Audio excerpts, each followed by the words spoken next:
podcast. I'm back at it again. As always, it's a Monday. It's a tough Monday following a loss in the Crosstown Shootout Monday. But how about that second half in the Crosstown Shootout Monday? It is also a Monday where new coach Satterfield, you see his beautiful picture there on the front, making moves, making plays, winning plays. That is Monday. It's a Monday where I get to welcome in my pals, my buddies who I break down Bearcat sports with all the time. That's right. Without further ado, it is time for Aaron Smith, Chad Brendel, Ryan Royer. Gentlemen, how are we? Doing well. Whoa. We have another edition though. Chad's muted. Chad is muted because his dogs were going crazy. Apparently, you haven't sent Royer the link yet, Aaron. I just sent it. Okay. Chad's we dogs yelled at are him for not being here. Yeah, woof. The wife and kid just got home. Royer looks a little different below me. He does. Jeez. That's right. Me. None other than. How about it? Barstool Sports, Dana Beers, the new and indoctrinated Bearcat fan of all fans. Dana. That's me, man. That's me. How are we? I'm great. I just came off a great weekend. I'm still kind of recovering a little bit. My body can't party like I used to. I'm not 21 anymore. I just turned 30, so I'm way too old to be doing the college thing. But listen, it wasn't the college kids that messed me up. It was the Bengals tailgate that messed me up. I got to be honest with you. That'll get you. Well, that footage is coming out. I had a great time. Coming out, yeah. Yeah, listen, Cincy is welcoming me, and I'm happy to be on the show for the first time. I know we've been working on this, so I'm just fired up. What's up? You did do like 5 minutes from Key West. You might not remember it. I'm talking first official where I'm not on my cell phone and I can actually focus and hear what I'm saying and hear what you guys are saying. Yeah, I mean, we had you in the elements for the first one, but this one we're locked in. We're going to break down Bearcats in this one. But you mentioned you're a little slow getting work back up. You feel a little worn down, a little broken. If your car's got a little wear and tear, you can hit up Danco Transmission and Auto Care. Go ahead and get your car fixed up. Mention Dana, mention Aaron, mention Chatty B, mention Royer, who might be late in appearance, but he is coming. Mention any of them. You get $10 off your next oil change, 10% off your next car fixing. But yeah, Dana, we have you on. We heard it a little bit. Ryan, how are we? Doing well. How are you guys doing? Doing well. Better late than never. So it's my fault.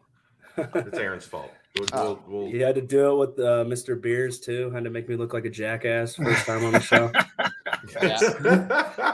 It was planned. It was planned. From now on, you'll be the late guy, I guess. Yeah. All right. I was a minute late, so I don't know if that makes you feel any better. It's all good. I saw you tweet like at 8:02. I was like, oh, he must not be on the show. He's too busy tweeting or some shit. So no, I remembered, but sometimes I'm either a minute or 2 minutes late. I can't help it sometimes.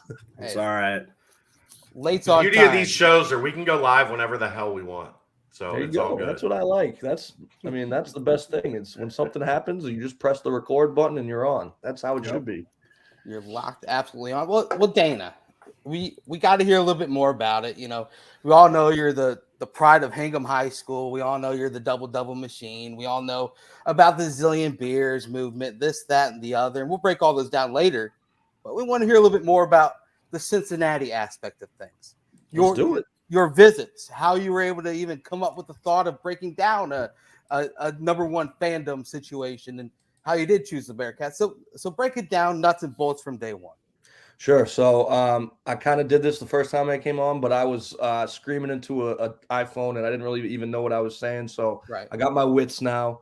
I can make a little bit more sense. I'm sober this time and I'm ready to actually explain it. So I was on a Twitch stream one night and I basically said that I used to root for Boston College for, I don't know, the first couple years of my actual sports fandom when I was in middle school. And I kind of fell off once they started, Matt Ryan left. And I don't know. The fandom there just isn't like Boston is not a college sports town. It's a pro sports town. So like once they started to suck, I was kind of just, you know what? I'm only 12 years old. I don't have to care about these guys too much. Right. And then I guess for the last 15 years, I haven't had a team. Like but I love college basketball and I love college football. Like there's nothing I love more. I love it more than pro sports. And I've always just kind of wanted a team. And I've never really sat down and thought about how to pick a team. But honestly, we were doing a Twitch stream like we're doing now, like a YouTube chat, and people just threw a bunch of names in the chat. And for whatever reason, there was a lot of Cincinnati's, a lot of UC's. And so I did a little research. I narrowed it down to like 4 schools, and I actually went on visits to schools. I went to Homecoming versus South Florida. And it was just, I tell people, it was like, no exaggeration, a top 2 day of my life when I went to Homecoming in Cincinnati. And then from there, I went to a couple different schools. I went to South Carolina. They beat Tennessee, so that was a great experience. I went to Texas Tech when they beat Texas. That was fun. And then I went to Michigan State when they played Villanova, and so I got the whole experience. And it wasn't just it's like I'm just doing this for views or for followers. I didn't care about that. This is when I'm 90 years old and I'm dying and I don't even know what Twitter or followers are, I'm going to be wearing Cincinnati gear. So this wasn't something that I was trying to do for attention really. It was honestly something I've always wanted to figure out. And, UC was awesome. They opened me with, they welcomed me with open arms, and there's just something different. Like, I think once I had that homecoming visit, I kind of knew, like, I'm going to go on these next couple trips, and unless something blows me away, it's going to be UC. I was wearing a UC sweater at Michigan State. A lot of people were giving me shit for that. Really? I kind of knew at that point, but I was like, you know what? I'll take the free trips. Exactly. But it's been awesome. And I went this weekend, obviously. I was there Saturday and Sunday. I got to experience my first Crosstown Shootout and my first Bengals tailgate. And let me tell you, it was everything I had wanted and more. It was, the footage will show you.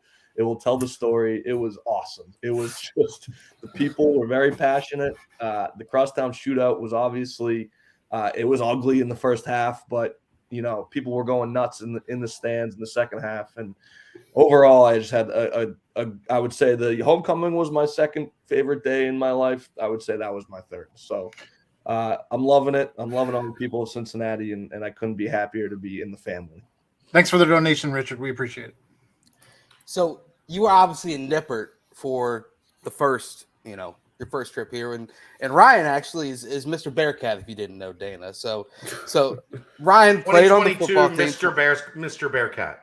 There you go. I'm sure he knows exactly what that is. Yeah. It I'm learning. It means he was the best player on the football team last year. How about okay? 100%. Coach Fickle even advocated for him to win the Heisman Trophy last year. You're a big deal. You're a big deal. I get it. I was a big deal, man. This is my only thing I got left for me, so I try to make the most of it. Hey, I still brag about my high school stats from 15 years ago. So. Okay, go ahead and say them. Go ahead and say the stats. 12 points, 10 rebounds, 1.5 blocks a game. But people don't talk about the assists enough. It's whatever. Okay.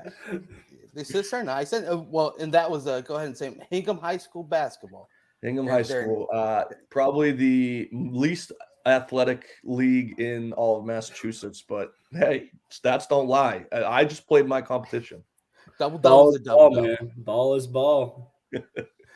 But no, you were able to check out Nippert. You've been to a lot of stadiums. Let's hear your breakdown of what you thought of Nippert, and then also what you thought this past Saturday at Fifth Third Arena.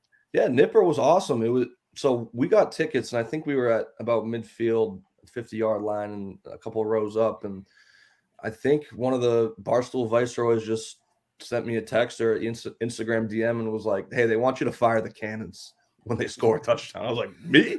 Okay, I'll come down." And from there, we didn't go back to our seats. We were at field level the entire time, and we were hanging out with the Bearcat, and we were, dancing and cheering and doing the chants. I was trying my best to learn the chants on the fly.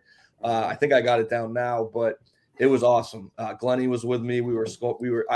They were 24-point favorites, and they only won by 4. So it was a little bit of like, okay, they got to win this game. I can't be having too much fun. But it was awesome. I felt it. I just felt so right. And, it's not as big as, Williams-Brice. It's not as big as when I went to, Death Valley, but it was loud. It was just as loud. And if they could fill up a stadium as big as, Willie B, I'm sure they would. So I had a great time at Nippert. I love the people there. They embraced it. People that probably didn't even know who the hell I am, which is like, I guess 90% of everyone that is probably watching this, they embraced me. So I love it. I love it. Dana, it's called size doesn't always matter. That's one of the biggest mottos of my life. I try to incorporate that in all phases of it. Dude, you're telling me. You are telling me. There's Royer getting a warm embrace from Luke Fickell at is that Notre Dame? That is Notre Dame, yeah. Man, after the Notre Dame win last year. We're gonna have to put Beers' face on that since Fick left. So. He never. Not Satterfield though. Patty hasn't heard that one. I don't know if he ever reached out to me. Or the only thing I'll give the other school, Texas Tech, which was, in the running, is Coach McGuire was like very much in my mentions and like liking my shit. Pickle didn't do that, so I don't. Maybe it's good he's gone. I don't know. He barely knows how to use the internet. Yeah, absolutely. He's just now learning how to talk about things that aren't football. So yeah, all he cares about is football. That's the coach I want. Where in God's name did you get those Skyline jumpsuits? Because honestly, they were amazing. Skyline. They are. Yeah, so we customize them, and they don't make them in the U.S. They make them in Mexico. So we had to wait like 2 weeks for it to ship, but our merch team did a good job with it. And, I don't really know. I just said, hey, can I have a couple jumpsuits with chili all over them? And that's what they got me. So I actually have a couple more that were supposed to ship to the Graduate Hotel over the weekend, but they weren't there. I was going to give them out at the Crosstown Shootout, but I guess they didn't deliver in time. So I guess next time I'm in Cincy, if they are still there, that's when I'll give them out. So it comes from Mexico, believe it or not. Well, I mean, baby. Did you have some backups? Because I mean, in the video, you dumped a full beard down your pants with that original suit on. Now I have backups, but that weekend I love the gold. I was just living in the filth that weekend. Look, the one thing you have to do next time you're here is get with Royer for a couple hours. Absolutely. You want to talk about content machine. You want to hear what Royer's favorite thing to do in college was, Dana? What's that? Pick up other football players and stick their head into a moving fan. Yep. Call it the fan. As long as he doesn't do that to me, I'll watch it. No, you got to do it. You got to do it. What everybody we've talked to was they like to be the one that lifted guys into the fan. Are people it's getting painless. hurt? Like, it's painless. No. I got stitches. I got stitches once, but that's like 1 out of like 20 times. So that's a good percentage. I'll tell you what. You should give it a try. As long as you can promise you don't mess up my face in any way. No, just the top of your head. Okay, that's fine. We can live with that. You just got to make sure you don't go too far into the fan. You got to have depth perception. It takes some skill. Yeah. I like that. Some skill. Yeah. My brother split his eyebrow open. You don't want to be like him. So yeah, but it could look kind of badass. It could, yeah. Yeah, it's a great story to tell. It is. Where's that scar from? Put my face in a fan. Yeah. You should see the other guy. There you go. He's a big fan, Oh, yeah, Jesus Christ. Yeah. But Dana, how about this past weekend? Obviously, you were able to make it to Fifth Third Arena, Crosstown Shootout. What did you know about the Crosstown Shootout before the game, leading up to it? And then what were your thoughts? First half, you said poor shot selection. I agree. Then second half, man, they really lit that place on fire. But a little sad at the end. Break it down. Well, I was telling someone this weekend, my lasting memory before all of this of Cincinnati was Yancey Gates punching Kenny Freese. Kenny Freese right in the face. I'm not kidding. Not a bad memory. I think in my first initial video that I made, my a recruitment video for Cincy, I was like, what do I know about Cincinnati? Lance Stevenson went there, and Yancey Gase punched a guy in the face. So that's all I knew about it. And I think I put out a question on Twitter just saying, like, is this a type of rivalry where people go out and have beers together after, or is there blood in the streets? It was 95%. No, I should say it was 100% blood in the streets were the reply. So I mean, that's what I knew was that 2011 fight. And so obviously it's legit and people don't like each other in this rivalry.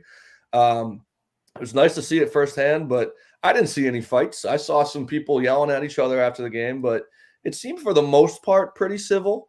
Yeah, there he is. There's Kenny. But it was rocking in the second half. The first half was ugly, and I think we can all agree with that. It was not. They were not. They had us in the first half. Not gonna lie. They were taking ugly shots. A lot of like contested long twos, which you never like to see. And then second half, it just seemed like I don't want to make about myself, but they put me on the Jumbotron, and then there was a 10-0 run. That's all I want to say. Dana, did you hear that Kenyon Martin went into the locker room at halftime and actually Yeah. And okay, that makes sense then. Yeah, that makes a lot of sense. Ripped some ass. Yeah, basically because told they him, were like a whole different. Get your head out of your ass. That's good to see though. Like you don't want quit in any team, so it's nice to see that they got it down. And I mean, I wasn't a fan of the call at the end. I think I made it clear. I might have been a little tipsy, but I had some choice words for the referee that with the stupid haircut. I didn't like that call at all. I think you let that play, and you let the boys play on that one.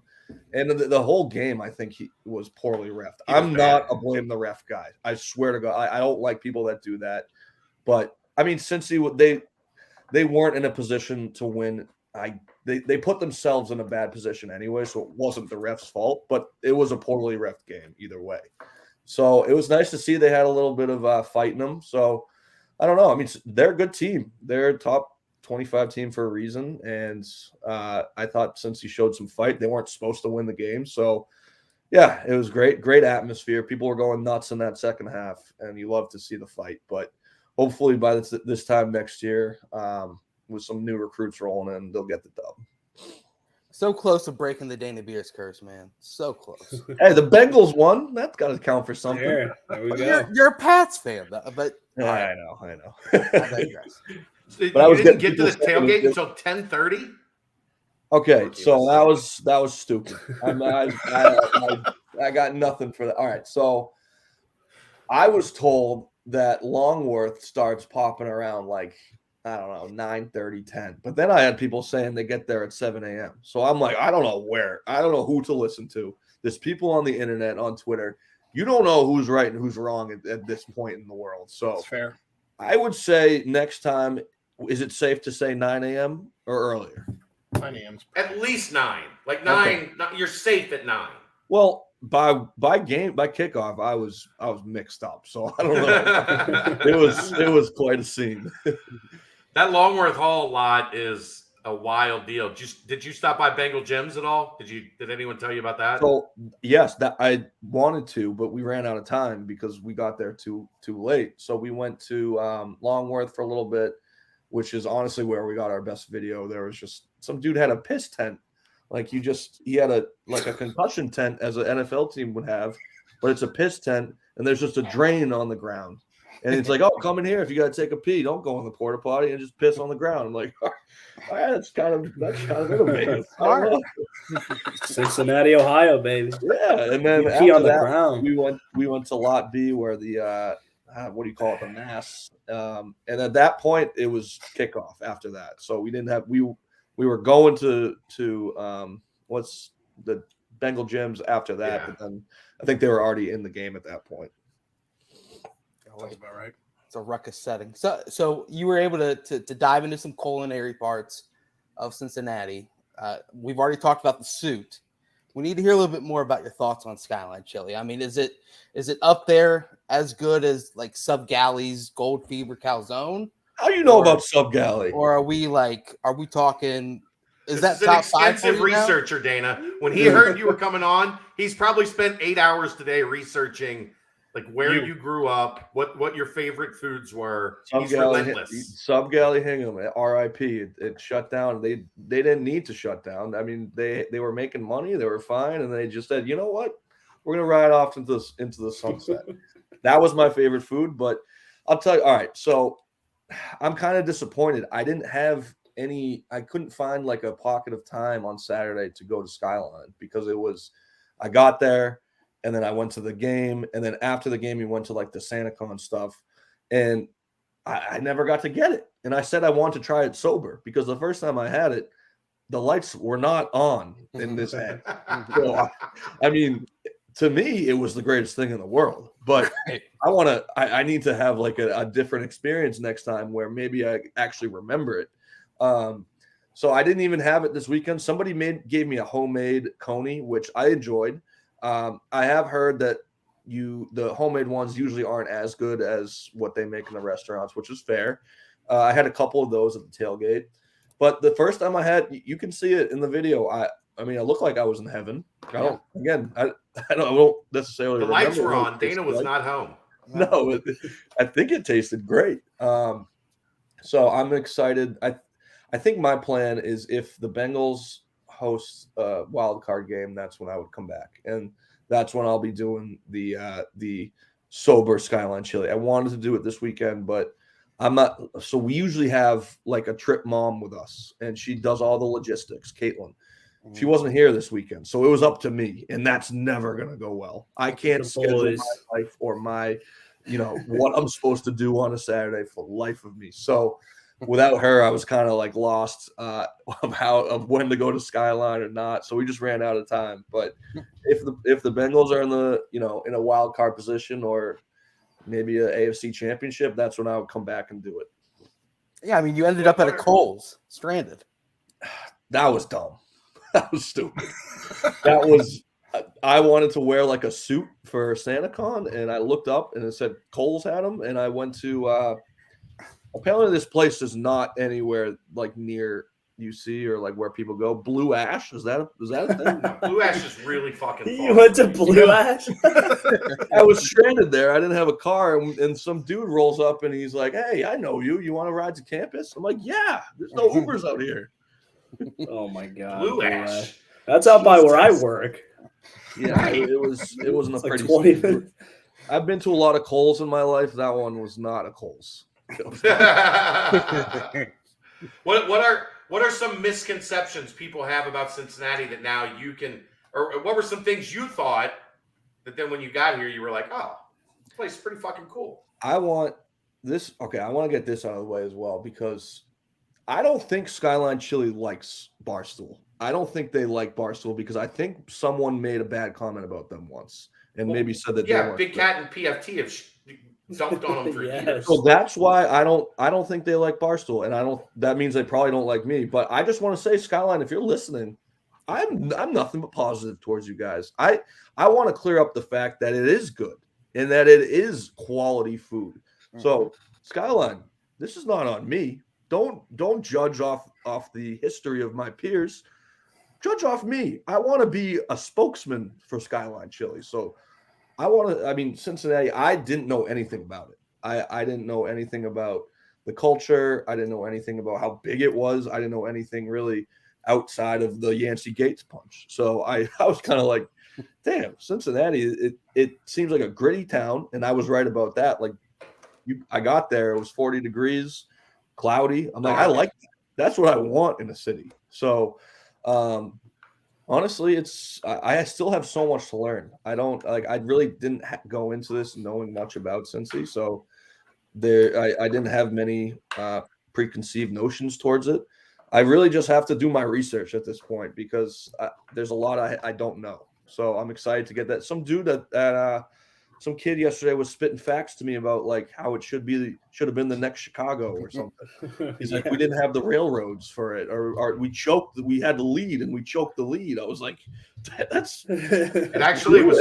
It's actually supposed to. We're like, yeah, he's right. We had it. We were ready to be Chicago. More than anything, it was supposed to be Vegas, and the police in Newport, Kentucky, right across the river, ran all the mobsters out of town. and the mobsters that they ran out of town went to Vegas and started Vegas. Okay. You didn't know that, Royer? Did not. Yeah, there's actually like there's a like a Newport Mafia tour you can take that takes you through like this was the people that started Vegas were in Cincinnati right before they got to Vegas. Okay. I got beef with Big Cat too, Dana, by the way. What's that? So the original fourth member of this show is a guy named Brady Collins, who's the strength coach at UC, and now he's the strength coach at Wisconsin. And as soon as Brady got the strength coach job at Wisconsin, Big Cat slides in his DMs, and now they're best friends. And now Brady and Squat Fest, they're talking about bringing Aaron. They're going to take a whole, pardon my take, crew to Wisconsin for Squat Fest in July. So really? That's essentially what we did. It'll never be the same. No, it'll never be the same. They can try, but they will fail. Big Cat slid in on our best friend that broke up with us.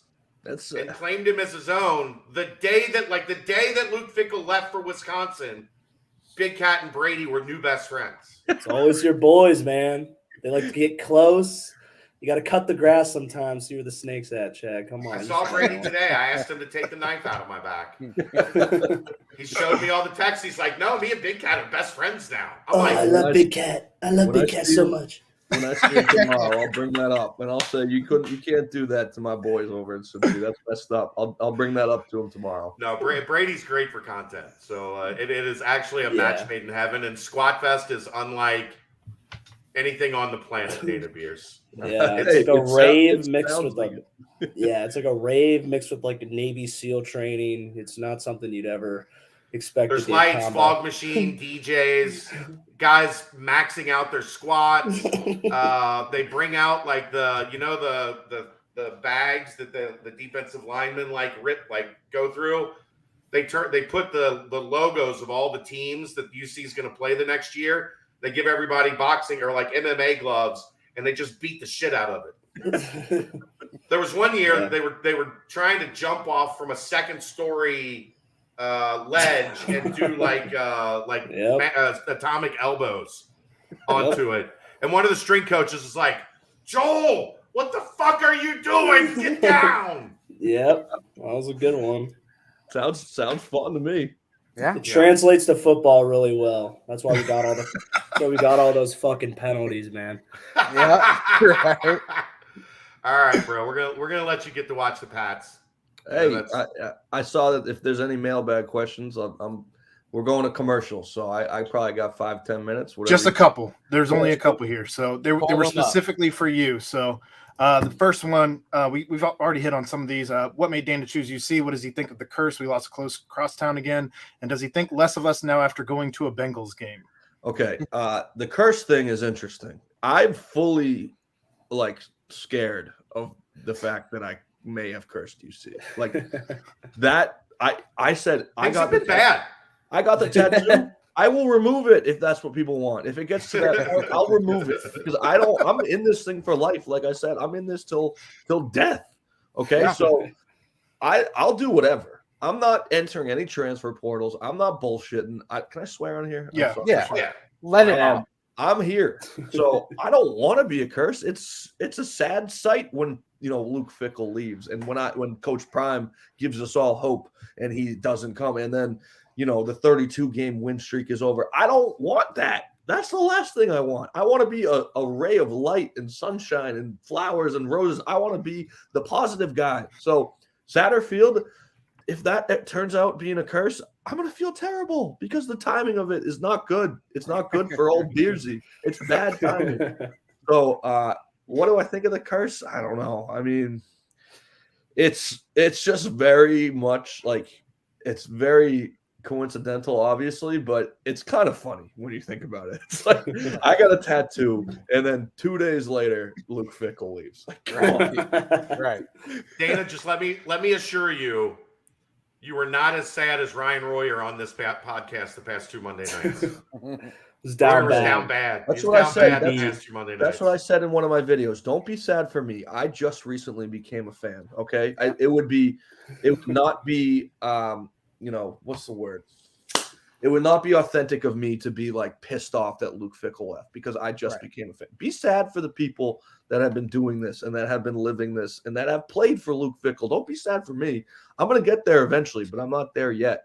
So I feel bad for those people. I feel bad for the people that, are living and dying and by every thread of this football team. I just got here. I'll get there eventually, but, I don't want to be the curse. But the other one asking if I think less of us now going to a Bengals game, I think more of Cincinnati Bengals fans because I think I had a little bit of a I wouldn't say of the fans, but we're on to Cincinnati.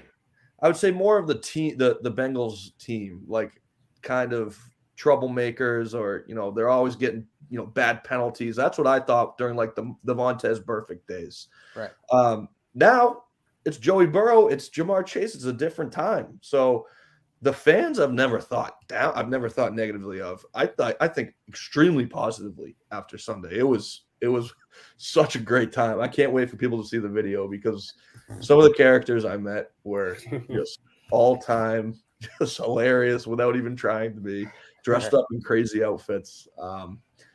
So yeah, I love Bengals fans from here on for forever. What would it take for you to get a lips neck tattoo like Kenyon Martin? Hey, I told my girlfriend I'm done with the tattoos for now. Where it's on his neck? On his neck, like right here. Google I would need a pair of lips. Like I need to get paid to do that. There was also a guy that played for UC a couple years ago that had the 100 emoji. Yeah. He had that tattooed right there. Okay. Yeah. See, 100. He can probably get away with it because he's like probably good at sports. I can't Not really. get He away with wasn't, like no. a cool Kenyon Martin tattoo because I'm just like a fat like white dude. Like that would look so gross right here. Come on. Not fat for long though. Double The journey. man. I'm working, man. I'm working. The journey. Let's go. Dana, who's your favorite UC basketball player? Thank you, Cincy's Wood. Wow, whatever. Probably Lance Stevenson. Swad, yeah. Probably Lance Stevenson. Lance Stevenson. Okay. Yeah. Okay. I'd say Lance.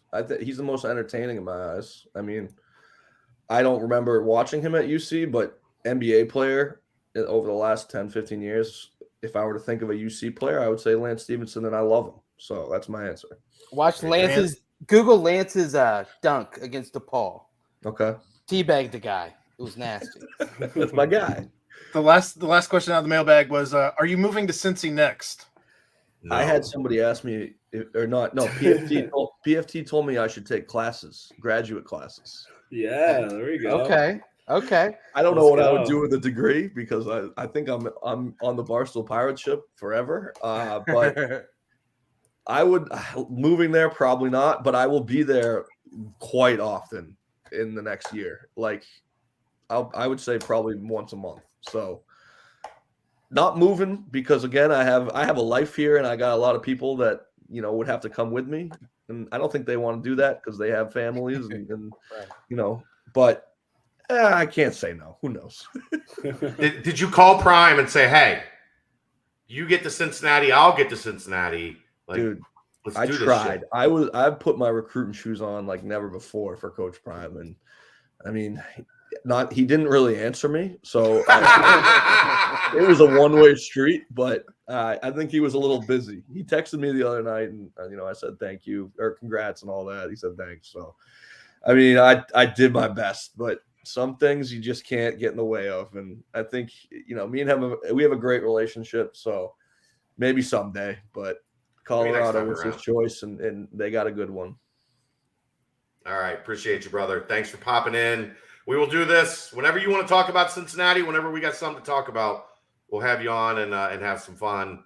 And maybe next time we'll all booze a little bit and do the beer thing. Beers. I got a question for you. I got one back. Royer's got one more. Can we butt chug a beer when you come back to Cincy? Okay. I heard that you may or might have done that before in your past. Not on camera. I'll consider it. All right.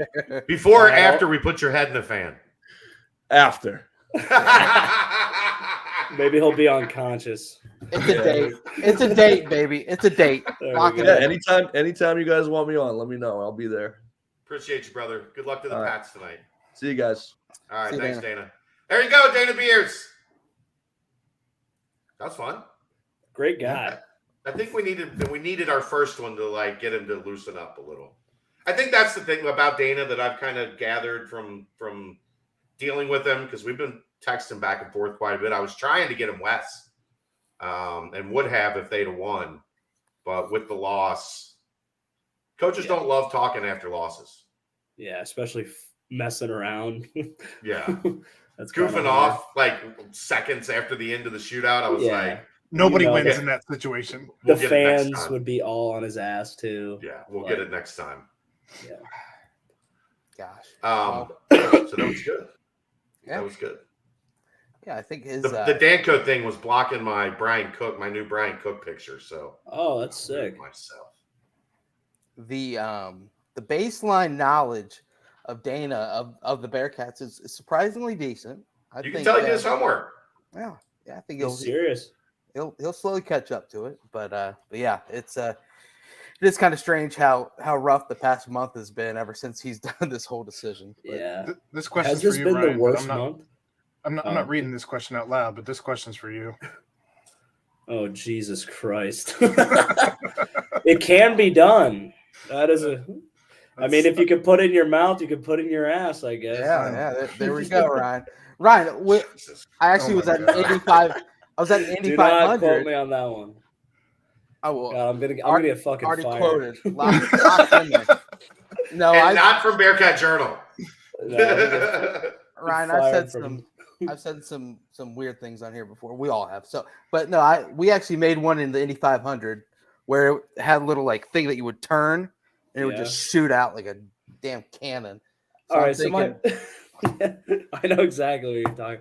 My brother, he was big on beers when he did like the Zillion Beers merch, all that. Yeah. And I was like, is there anything like you want me to ask him? Because he loves them and he like knows all his shit. He's like, you gotta ask him about butt chugging a beer. So I took my shot and I went with it. So I apologize for that one.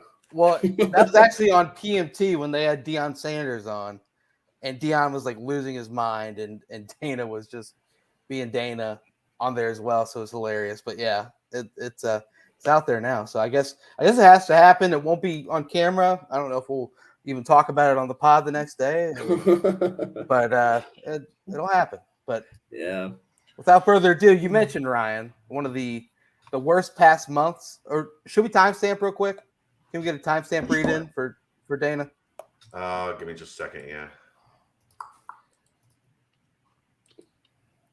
Quick Paper Supply, your local and family-owned restaurant supply company for all your non-food products. Quick Paper services over 150 restaurants with weekly low minimum next day deliveries, providing a wide range of food service products from to-go containers, cups, custom printed products, eco-friendly, and much more. They also have cleaning and restroom supplies for all your janitorial needs.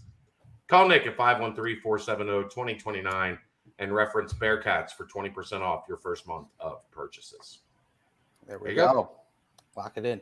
So, Ryan, you mentioned the worst month in Cincinnati Bearcat sports history. And no, but it was a bad one. I'm going to open it up. What would you compare? Like, what other month would you think would top this one? Every month of the final Tommy Tuberville season. I guess. Okay. But you kind of knew what you were going to get because I don't know. The Fickle was so unexpected, and then basketball just kind of getting shit on leading up to that.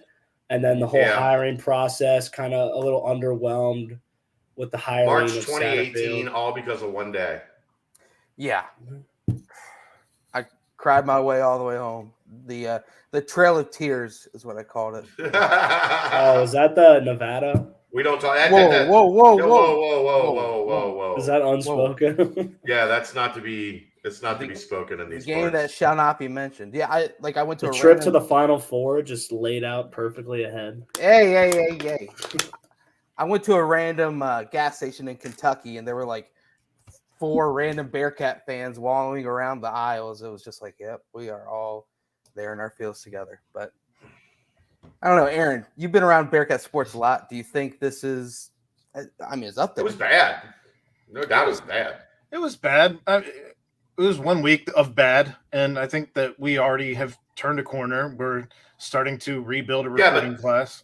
Aaron, it wasn't one. I mean, people were talking about Maui, the Ohio State loss, the NKU loss, Isaiah Collier, the Xavier loss, Isaiah Collier. Everything that was going on with Tulsa, roster rebuild and staff rebuild and all of that, like again, like that whole week seemed like a month, and I feel like I've already moved on. Like, we do that quick here. Like, we're here to cover the Bearcats. We move on quick because that's what you have to do. We're signing 4 stars, high 3 stars. Let's go. We got Brady Drogish back in the fold again. Like, I think there's plenty of stuff to get excited about all over again, and you just see where the rebuild goes from here. Yeah, absolutely. I think there'll be something else exciting coming down the pipeline this week that Aaron and I will talk about on the nightcap tonight. Ooh, interesting. So, it's called a teaser. I would like to hear about it too. Damn it! But we'll see. The board meets on Wednesday. I think there's going to be some news that comes out of that board meeting on Wednesday that's good for the health of the basketball program, good for the stability of the basketball program as they enter the Big 12. How's that for a tease? Quite the tease. But yeah, I love it. Obviously, we can use this to parlay into another Crosstown Shootout loss, sadly. The first time ever in the history of the rivalry, 4 straight wins for Xavier. A few days have passed. Aaron and Chad, you guys have kind of mentioned your thoughts a little bit on the nightcaps. Ryan, I want to hear yours, just kind of as you're watching, as a fan now covering it, just as the team went down the first half, came back, battled in the second. What's your overall thoughts of the game? Obviously, you can't start out 13-1. Is that what the open? You can't get down early in big games because points are so hard to come by.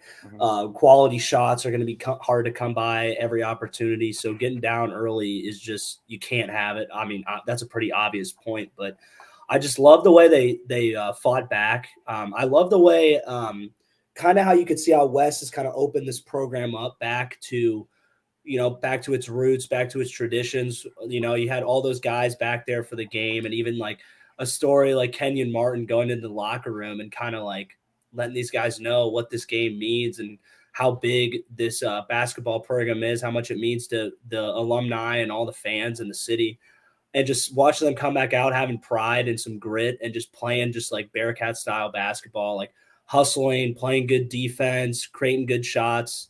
Like DeJulius going on that tear at the end of the game. That's a guy that we're going to have to lean on all year. He's played a lot of basketball. He's a great player, plays great on both sides of the ball. That 4-point play was just unreal, and then with the Okwama dunk, the Nolly dunk, all that stuff going down, you're just like, you could feel just like magic was happening. And then, you get beat on a high ball screen like that. And, some people might say you let the boys play, like Beers was saying towards the end of the game. But, you could, when you look back at it on replay, it does look like a foul. Just pretty hard body contact. But, right. You could say, you look at the score, be like, oh, they fought back. But, they've dropped a lot of games now, and they've dropped 4 in a row to X. I still believe in Wes. I think he's going to get him on track. I like what he does. I like the heart his guys play with. But, yeah, 4 in a row in the shootout definitely hurts a lot. So going to have to make some changes and get some dubs rolling in a row. Desperately needed right now. Yeah. Aaron, Chad, anything out of you two? Furthermore, after, kind of broke down the whole Jeremiah Davenport, at the 4-position type situation over the past couple nights. Anything further that you really thought about since then, or is it still harping on that? Aaron? I don't know. I mean, like you said, we've talked about what Jeremiah Davenport's role may need to change to going forward, and just kind of talked about that was last night's nightcap. If you haven't already listened, we just discussed what his current role has been over the course of the last couple of years and what it maybe needs to evolve to with the construction of a better roster than maybe he's ever played on at Cincinnati. But I don't know that I have – we're talking 20 minutes a night about these things, so I don't know that I really have any more at this point to add on. So here's the thing, fake John Goebel. Is he better suited to come off the bench? It doesn't matter if he's not going to do what's necessary of him to be a 20-minute contributor to this roster. Like off the bench, starting, no matter what, if you put him in the game and as soon as the ball touches his fingers, he's hunting shots, starter, bench, it doesn't matter because especially with the injuries, right now you're not going to be playing a first unit and a second unit. Like it's just not overly feasible with Finney out and with Newman out. So your starters are going to probably be playing more than Wes would have wanted them to play. So you're just going to be mixing him in with the starters. So if he and the thing is, like the thing that's frustrating, like he did exactly what they wanted to against Louisville. He did exactly what they wanted and needed him to do against Bryant. So he has had these flashes where he's a guy that has shown he can be what this team needs of him. But then he comes out in the first 10 minutes of the Xavier game and was almost exclusively the reason Xavier took an early lead. Again, geeks and guns, it doesn't starter, bench, it doesn't matter. It's up to JD to be the player that the team needs him to be. Whether that's a starter, whether that's the sixth man, whether that's the eighth man, like that's irrelevant. Like it's a false narrative that fans get caught up on because it's the easy answer, right? Just sit him. Just if he's coming off the bench, the problems are solved. No, because if he does the same shit that he's been doing when he has caused problems, it doesn't matter where or when he plays. I mean, it goes back to what I said last night, where if you're a liability on defense already, you can't be a liability on both sides of the floor. Like, right. Now, do I think there's a possibility he comes off the bench? Yeah, I think there is. But it's not as simple as that is what I'm saying. It's more nuanced than that. It's a mental thing for JD. This team needed you to be something your first 2 or 3 years here. Now they need you to be something else. And that's on you to embrace that role, accept that role, and star in that role. Because there is a spot where he can star in the role that is being asked of him. And how many times did you see that, Ryan, on the football team where somebody was asked to take on a different role, and how hard was that for some of your teammates to have to take on a different role?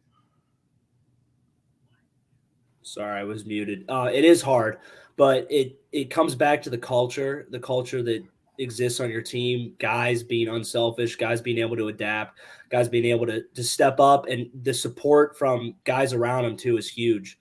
I don't know a lot about the guys on the team when it comes to culture, but when you have a guy who has to transition to something he may not be used to, he's going to need his teammates to help support him, help pick him up, because it's going to be difficult, especially, when you're not playing your best ball and you're coming off a year when you were kind of like the guy like he was last year. So it's hard. It's one of the hardest things to do in sports is kind of like transition to something that you didn't really anticipate or see happening, but he's going to need the support of like his coaches and his teammates to really lean on them and try to get through this rough spell he's gone through.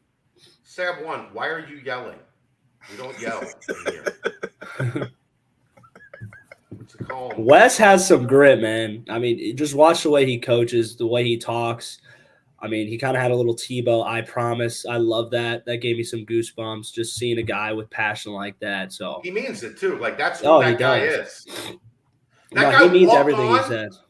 That guy walked on at North Carolina and became a starter at point guard at North fucking Carolina. Like he's got what it takes to get it done. He's a real ass dude.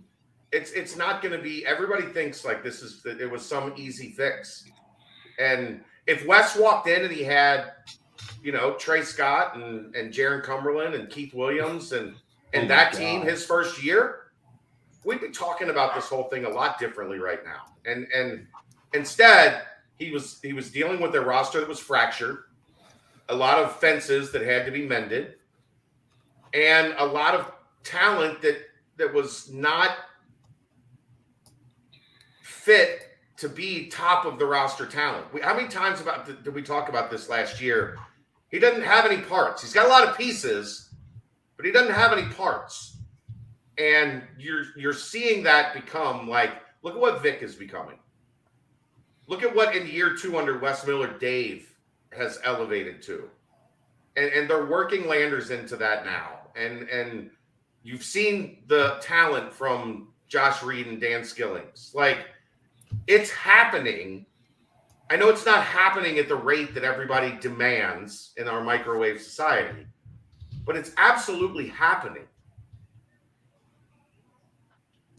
Yeah, it is. And Ryan, when you mentioned that quote that Wes had in the post-game presser, throwing out the "I promise," and man, I'm not gonna lie, I've mentioned it before. I don't handle losing well, and I was like almost in tears in the press room when he was saying that. It's like players are gonna buy in, recruits are gonna buy in, coaches are gonna buy into that message, and when Wes puts in the work, he's gonna show it, and he's gonna do it by actions. Yeah. Say one. When you use all caps, that is yelling. I'm not yelling. That's just the way I talk. No, just like I didn't know much about Cincinnati Bearcats basketball until I got here. I didn't know much about Cincinnati Bearcats football too. And, being a part of the football team, getting to go through all that, you're kind of like detached from other sports because you're so busy, but just seeing like someone like wear Cincinnati on his chest and like pour his heart out there and make a promise like that, like you can feel how genuine and sincere and real that is. And he's going to do everything he can to back that up. And being like an alumni, a part of this university, that's something that like really hit home with me. And I was really proud to be a Bearcat in that moment, listening to him. So I know it's tough coming off a loss to X, but if there's something you can take away from that and that loss is that press conference and, seeing a coach that really does care and love this university. So I'm interested in hearing you guys' thoughts on, because the thought of throwing Odie out there with Vic Moore is getting tossed around a lot recently. And of course you do that against Xavier because, they have the two bigs most of the time, but they also rotate out the bigs and play one big with a Jerome Hunter or a bigger forward at the other 4 spot. So it seems as if they were terrible when they did that. Right. But it seems as if Xavier is making opposing teams adjust to their game plan instead of being the ones that adjust to what another team's throwing at them. Would you think a little bit more of Odie with Vic on the floor at the same time would lead to to opposing teams needing to adjust their game plan and thus being more positive for the Bearcats? The problem with that is, like with Fremantle, X can throw him the ball and get points. I don't think that's really Odie's game. So the defense doesn't have to do anything specifically to take Odie away. Like UC went 2 bigs to take Fremantle away because he was abusing Davenport, right? Like, but if it's Vic and Odie, the problem 1 becomes then who's your backup 5? And 2, those guys foul a lot. So you're putting yourself in a position where you've got 8 minutes to go in the first half, and Vic and Odie both have 2 fouls. Mm-hmm. And now you're playing essentially with no bigs. Unless, I think if you're gonna adjust Davenport, I think you have to find out one more time, is Kalu able to go at this level? Right. And if he is, then you've got an extra body and you're in a better position to do that. If you try it out again and Kalu ends up not being the answer, you're thin. You're really thin inside. Now you're playing a 2-big system with basically 2 bigs.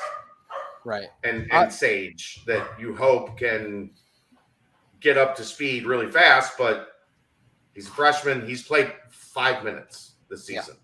So you're rolling the dice if you put Odie in the starting lineup. I think it's worth a roll of the dice right now.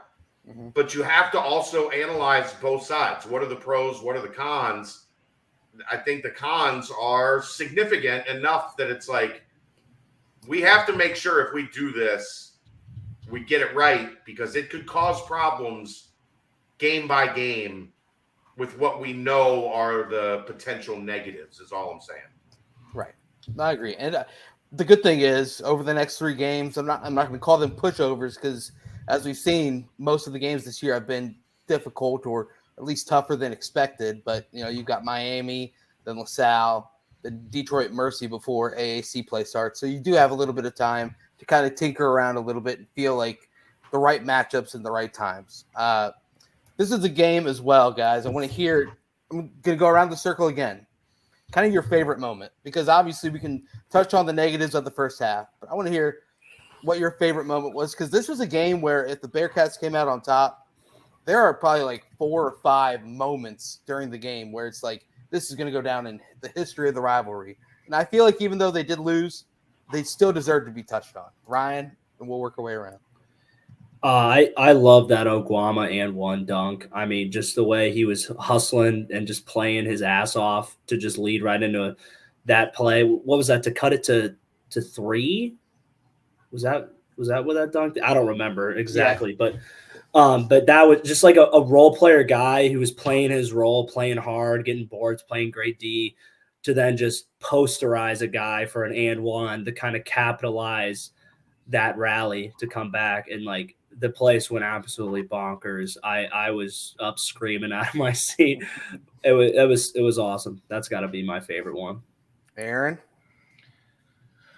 The easy one is probably the Landers dunk, but I'm going to say DDJ's 3 and 1, where he turned that into 4, because it looked like he was taking over the entire game, which he did. He did. It just wasn't enough, as that 13-1 run at the very beginning of the game proved to be too much over the course of the game. But I think that 3-point play that he had, just the cognizance to get the foul on that 3 and then nail it home for 4. It was incredible. See, there you go, Sab 1. Conversational. Now I don't feel like screaming at me. And apparently we've worked together before at TB&K. Jason's good. He was actually, I ran into him on Saturday. He is on the TV crew. He either directs or runs camera or does one of the important jobs. And he's also one of the main guys for FC Cincinnati for their TV broadcasts. So Jason's doing great.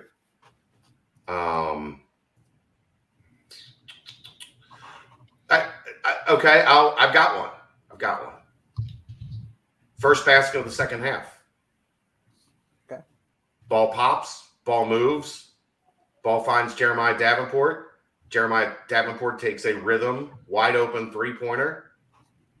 And that set the tone for the start of that second half, that Cincinnati wasn't going to get blown out, that they weren't going away. And they made a run. And I think that is the epitome of what we've been talking about. If he plays within himself, if he plays within the system, there are big moments left in Jeremiah Davenport this season. So I think it's important not to like throw the baby out with the bathwater. Because such a good saying.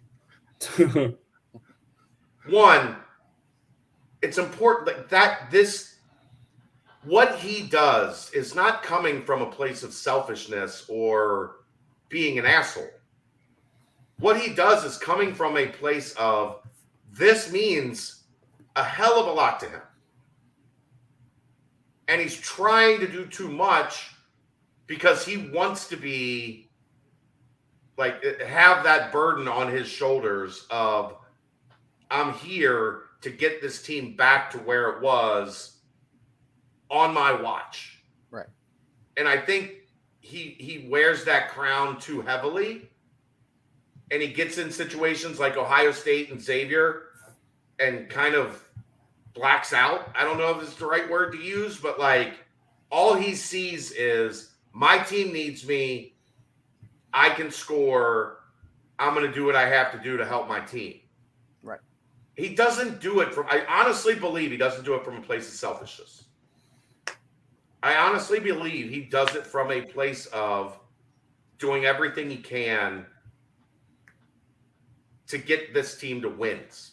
Right. And that play signifies what this can be if he fully buys in and just plays within himself, plays within the system, and does what the system allows for him to do. So that's what I'll go with, because I think that set the tone for that early second half where it was 17 coming out of halftime. If that thing gets to 23 or 24, it's a bloodbath the rest of the way. Right. So I'm going to kind of play off yours a little bit, but Lambig brings up another good play, that the Victor Locken block, and then he saved it from out of bounds to Mike Adams-Woods, which I thought Micah played a very, very solid game. I think 6 assists, 0 turnovers, kind of picked and choose his spots. I thought he played really, really well. But for me, it was kind of after that first run in the second half, that timeout came, and Kenyon had already been, introduced to the crowd before, but then he comes out unannounced and he's in the middle of the court. Yeah. Getting the crowd hyped up again. Ryan, were you able to see that as a fan out there watching? No, I could not. Okay. So Kenyon came out once, twice, and I think he was enjoying himself too. I think trying to get the crowd hyped up, but that was a moment for me where it was like, okay, Wes, what was the first thing? One of the first things he did when he came in, he immediately set up a Zoom with all the previous players, trying to get everyone back in, hear his message, trying to get everyone fired up as well. And all of a sudden you see all those former players coming to the game. I mean, Kenyon hasn't been around the team too much over the last, 20 odd years. And he definitely showed himself there. And I feel like he was the most vocal he's been in quite a while in support of the Bearcats. So that to me is something I'll remember, just kind of just seeing a fruition of Wes trying to bring the whole team together and getting the crowd hyped up. And yet again, if that would have ended in a win, then that would have been something that was replayed over and over again, just seeing all the former players getting everyone hyped up. Lastly, let's talk about that timeout. Obviously, we've rehashed it. Chad, you were on your Twitter rehashing it. It was a good play. Aaron, you mentioned Ken Palm even bidding adieu to it and saying that, yes, this was a great decision. But initially, were you guys a little bit on the side of, wow, that was a Chris Webber type incident playing out? Well, initially watching it, the announcers were also confused. They didn't realize, and they didn't communicate until after the timeout that anything was even happening. So when the broadcast came back and there's free throws being shot, I'm like, what the hell's even going on right now? I didn't think they had any timeouts left, but I'm like, all right, I guess they did. And it didn't come through very clearly in the broadcast. But in hindsight, even as the shots were happening, I thought it was brilliant. I agree. Smart play. But gosh, I tell you what, after that shot went in for DDJ, just being a Bearcat fan, you immediately look up at the clock and you're like, oh, there's 11 seconds left. And you're like, gosh, here we go. And I don't know. Call me a homer. I felt like Sully went into the body of Vic. Maybe, the ball handler is going to get that call. No, I know. Actually, if there was anything that I really think that hasn't really been talked about, is that Nungy's screen was illegal. Yeah. He put a hip into David DeJulius, which prevented DeJulius from icing the ball screen. He couldn't get over it because Nungy put his hip into him. Which, if you get away with it, more power to you. But he shouldn't have gotten away with it. It should have been a whistle. The only thing I'll say on the timeout, the only thing I wasn't sure about live was whether Cincinnati got the ball back. And if Cincinnati got the ball back, it made perfect sense. Right. I didn't know if it was a 2-shot and the ball penalty, or if it was a 2-shot and then the ball resumed, like who would belonged to before the technical. Because if you watch, Hensley passed. So your ability to catch that rebound in the air, the ball starts as soon as your fingertips touch the ball, land, turn, pass, and then DeJulius catch, turn, gather, shoot. That wasn't happening all in 1.4 seconds. And if it was, you're talking a 0.1 chance of making an 80-footer. In that, like, all you can do. You're not going to be able to catch it, turn, square up. Like, there just wasn't enough time on the clock. So you always take the ability to get a set play in that situation. And Wes said, he asked the official, like, we get the ball. They get two fouls, they get two shots, we get the ball, like clarifying multiple times. Right. This is just to make sure I know what I'm getting into. This is what the outcome is. Mm-hmm. The official said yes. Wes decided to call the timeout. It ultimately didn't work out, but guess what? Neither option was a high percentage option, but they were the only options left on the table, and I would much rather take a set play than, a heave. And I get that at that point in time, people were pissed. Everybody's in their feelings. Yeah. Everybody's, just trying to find something to bitch about. But if you didn't understand why that's the right play, like, rethink your thought process, because that's always the right play. Yeah, well, and I think some people replayed it back and they saw that when Nolly grabbed the rebound off the Hensley.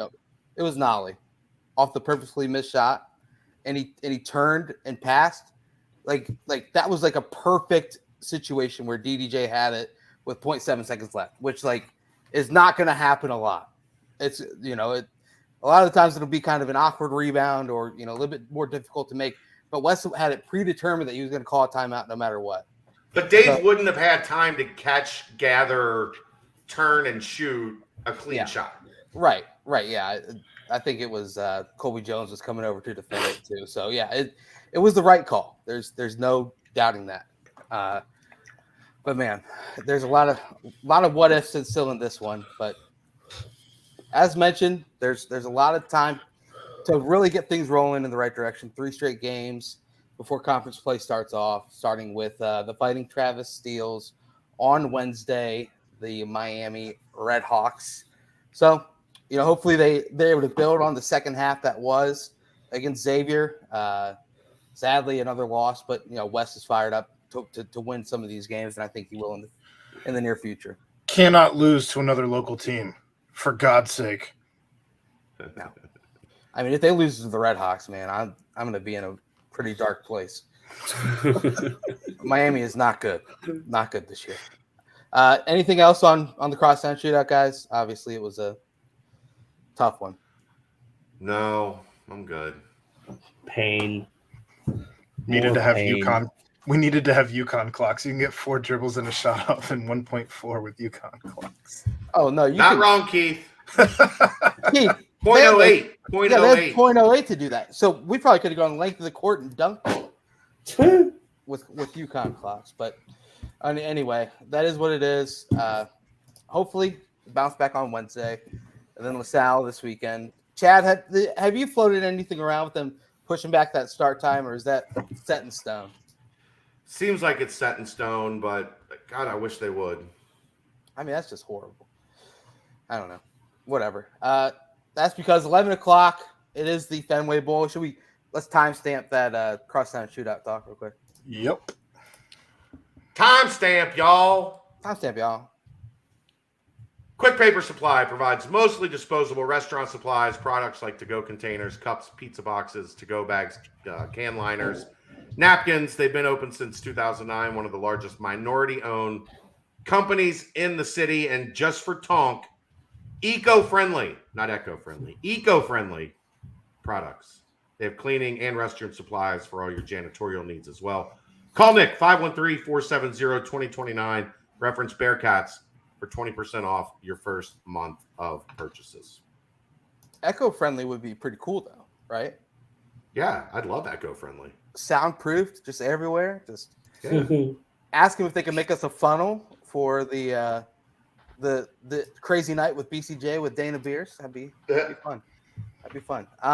But now it's bowl game, Fenway Bowl. I tell you what, man, this is shaping up to be quite a strange one. Ryan, I want to hear first off what your thoughts are on who on earth is going to be even playing, how on earth this is going to even look, and two teams on the same side. Like every single thing going into this game is the strangest I've really remembered any bowl game ever. Thanks for the donation, Tonk. Has Satterfield said if his assistants are going to be coaching? No. So it's no. They're completely recruiting. hands off. They're going to have a recruiting weekend. Oh my god! All right, so think about this. So Nate Letton's the OC, and Darren Page is helping him on that side of the ball. And then you have Kerry Combs as the associate head coach or the head coach slash defensive coordinator, and he has James Ross helping him on that side of the ball, and Walt Stewart. Kerry's also coaching special teams and special teams with the boy, and that's two more coaches than Louisville has.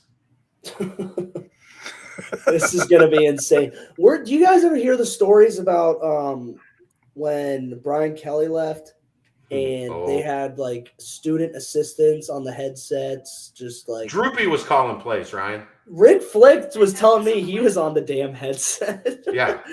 Making adjustments. God bless that guy. But that's going to be crazy. I mean, obviously, the assistants, they're in. They know the scheme. They know the game plan.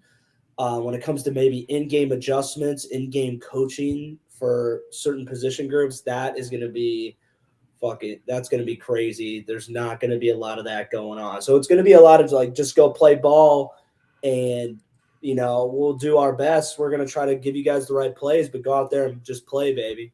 Which is fun, but it's also kind of damn, is that really what UC football, the kind of state of the program right now? We're going to kind of go flip dick around in Fenway Park with two teams who don't have any coaches.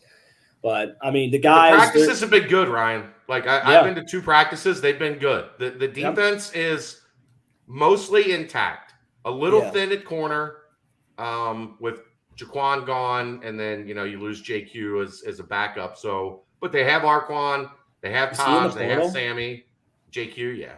Oh, and Jaquan just committed to Maryland. Yeah, I saw that. They must have threw a bag at him, man, to get him to leave. Apparently, he's got some relatives on Maryland's team, so some guys from Florida. Yeah. Okay. I mean, they still got what's his name? Our running back coach before Page. Yeah, Darren Page. Oh. What's his name? Why am I forgetting? Shit. It starts with an M. Enos? Who? Enos. Dan Enos. Yeah, Dan Enos. Yeah. He's still there. He probably had something to do with that too. He probably knew Shep somewhat. Yeah, I mean the guys I know, the guys are gonna go out there and try to win. They're gonna ball out as hard as they can, and whoever's out there, they're gonna go out there and try to make a name for themselves for this new coaching staff.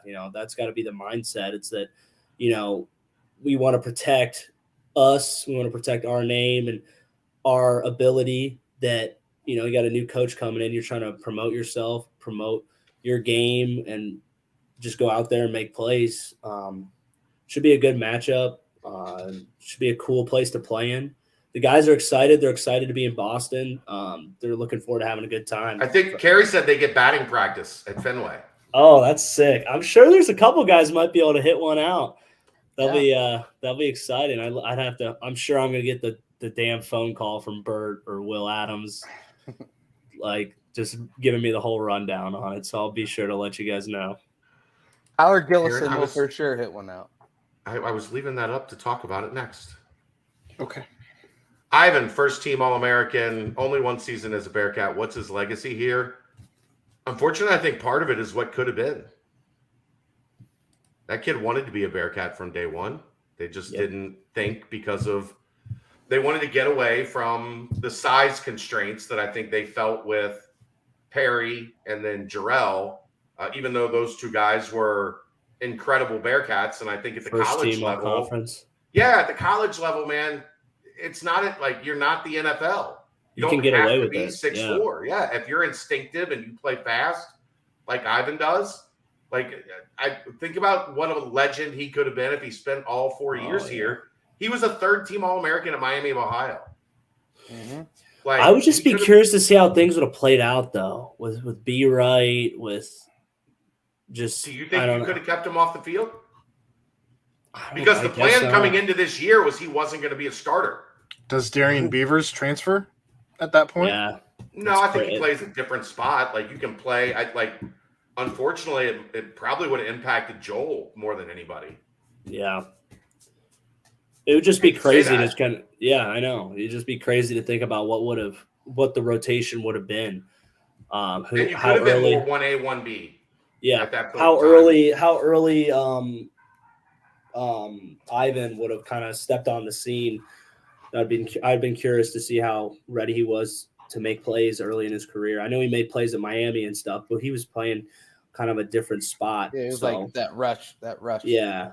So it would obviously be a sight to see. We would have loved having more playmakers, the better. But I think he did the absolute most that anyone could do in one damn year. So hats off to him. He accepted his invitation to the Shrine Bowl today, which means his playing career at Cincinnati's done. He's entering into the NFL draft.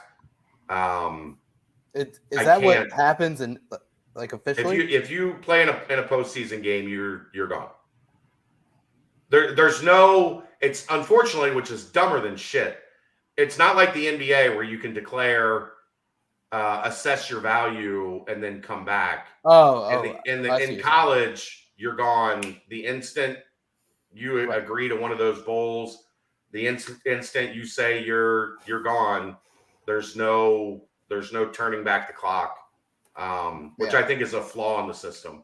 I agree, especially with NIL, because and that's something I think they need to look at, because now with NIL, you might make more depending on what your valuation is as you go through the process. You could make more staying and playing in college if you're a 6th or 7th round pick that's not guaranteed to make a roster, or you might go undrafted. Like you can come back to college and make $500,000. Yeah. So has he been practicing, Chad? Yeah. Okay. Does he intend on playing Saturday? All indications. I mean, he was there today. Yeah. All indications are that he plans on playing in the game. Something would have to change. Yeah. Okay. In the bowl game. The defense really, I mean, I'm telling you, flying around. The D line has been Briggs, Jabari, and Phillips. Corleone's still got the knee, so not enough. Result? What? How was it? Was it serious? I think it was a meniscus. Okay. So it's just kind of like, nothing. If it would have been a later December or early January bowl game, I think there would have been a chance. Yeah. But with the 2.5 weeks after the end of the season, you're in a bowl game. I just don't think there would have been enough time to get him back. But all the linebackers are there. The safeties are all there. Like I said, you're a little bit thinner at corner than you were, but there's still talent at corner. Right. Aaron, you look like you're bored. You want to talk? I'm not bored. Okay. Good. Okay. He does look a little bored, doesn't he? He does a little bit. Yeah, he does. Aaron, what do you think of a defense that has most of the D line, except for Noah Potter and Malik, coming back from injury, all the linebackers, all the safeties, and a good portion of the cornerbacks? You feel good against a Louisville offense that now today we found out doesn't have Malik Cunningham, their quarterback. Obviously, if they don't have Malik Cunningham, their offense takes a huge hit. And if your defense is returning, 85% of the defense is returning to play the game, I feel pretty good about it. I mean, we saw what happened when Cincinnati had their backup quarterback in, and there's an adjustment right? I mean, Yep. it's not the same offense that you had for 12 games, 11 games, I guess. So yeah, there's an adjustment that has to be made. 10.5. Is there a chance this game gets canceled? Both teams have been practicing all out this week. So I would they leave tomorrow. Yeah. I would be shocked. Over Kerry Combs' dead body, does this game get canceled? Yeah. Yeah, it's like when you guys were at the Birmingham Bowl when it was raining. We're playing this fucking game. But yeah, no, is Malik Van coming back? That's up to Malik. My guess would be he explores his professional options. But if he meets, if Walt's the new D-line coach, or if he meets a new D-line coach and they click, maybe not. But my guess would be Malik moves on, but we'll see. Kerry Combs would suit up before this game is canceled. Exactly. Fake John Goble. I want to hear what you guys' thoughts are. I feel like the timing of this game is actually perfect. And in the grand scheme of things, it sucks that it's, early in the bowl season, this, that, and the other. Yeah. But most likely, it seems like it's kind of actually working out well because you're able to kind of wrap up the season, wrap up the previous regime quickly, and then immediately have the staff who is coaching still. If it's more than Coach Combs, then you can have them focus on what needs to happen. And then you can also let the players make a decision after that as well. And I also think it helped where not as many were sitting back thinking throughout numerous weeks, do I enter the portal? Do I call it quits? But no, it was kind of quick right after the end of the season. So you're able to kind of. We got bowl practice and not screw around bowl practice, Ryan. The end of bowl practice starts tomorrow. Yeah. Usually you get 15 practices. The first 5 are. Yeah, no. The vets are sitting. Yeah, it's game time. Yeah. So, yeah. Tom Frank. One of the team has the best chance to hit a homer over the Green Monster. You skipped Tom Frank. I'd say Will Pauling or Tyler Gillison. Gilly, that's right. Gilly's a baseball guy. So it's Pauling, yeah. Yeah, but Gilly's a power, right? Like a thumper. Yeah. Gilly, good call. Good call. Who else, Royer? You guys played softball. Trying to think. I'm trying to remember back when we played that game in Nippert.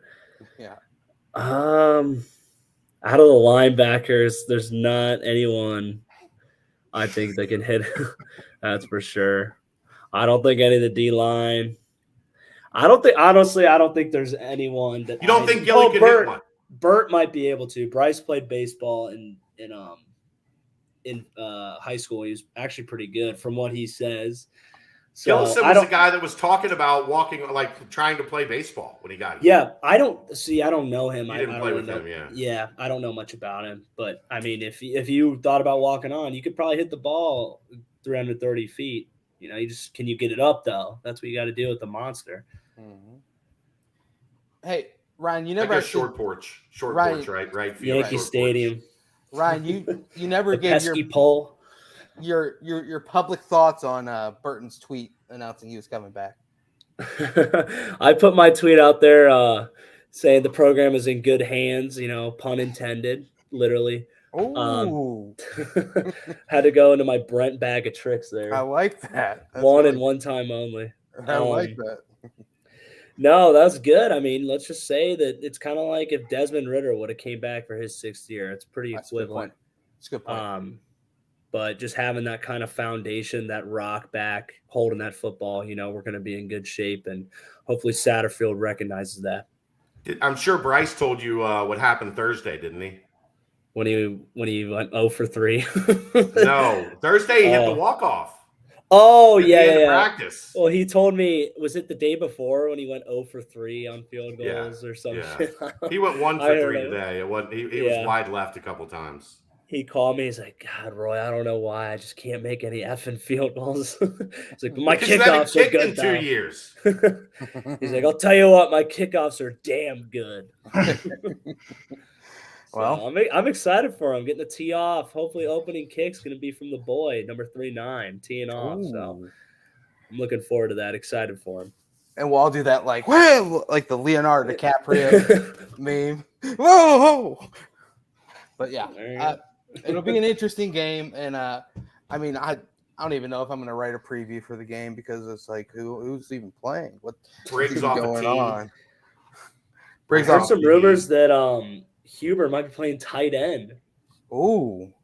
I mean, who's left? I know. He might. We got linebackers. We got linebackers. We got no Wiley. The Shaman game. Yeah. And I guess Peyton Singletary game. Yeah. And Caleb Schmitz as well. There you go. Schmitty. Hitchler thought he was the next Josiah DeGuara. Schmitty? His quote. Yeah. Okay.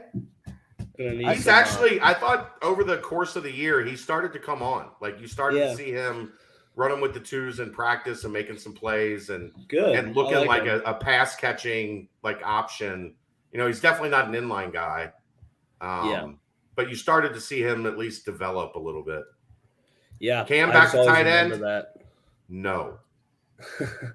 He is never going back. Once he put on that big country. Once he went 69, he's not going back.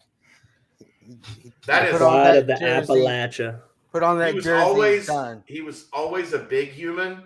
Now he's a giant human. Mega human. Big Aaron, bear right there. Are you going to participate tonight? What am I doing wrong? You just sit there, just like I feel bad. Like you're just down there, like. What do you want me to say? We're talking about fifth string tight ends right now. What do you want me to say? Talk about fifth string tight ends with us. I did. I said, who's even left? And then you guys talked, and I made the joke. I do enjoy it. You just don't look like you're having fun. Well, normally I'm spinning 3 different plates during this show, and right now this is the only plate I have. So, did Briggs give you a hard time today? There was some of that, yeah. It's always Brennick's fault.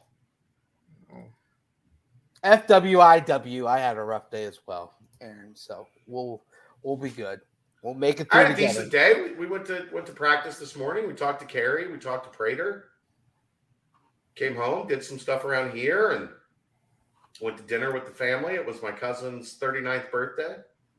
Oh, happy birthday. And then came back here and having some fun podcasting with you guys. I'm just kidding, Aaron. You just don't look like you're having fun tonight. I'm not mad. I'm just interested what's on the phone. What are we reading? I want to know. Well, I'm not telling you about that. You heard me throw out the jersey number for Cam Jones, and you said, "All right, quick Google search here." But yeah, it'll be an interesting game. Obviously, one that has so many question marks leading into it. This will put you in a good mood. Let's talk about you covering the American in 2020. I almost put him in a timeout for 5 minutes for that.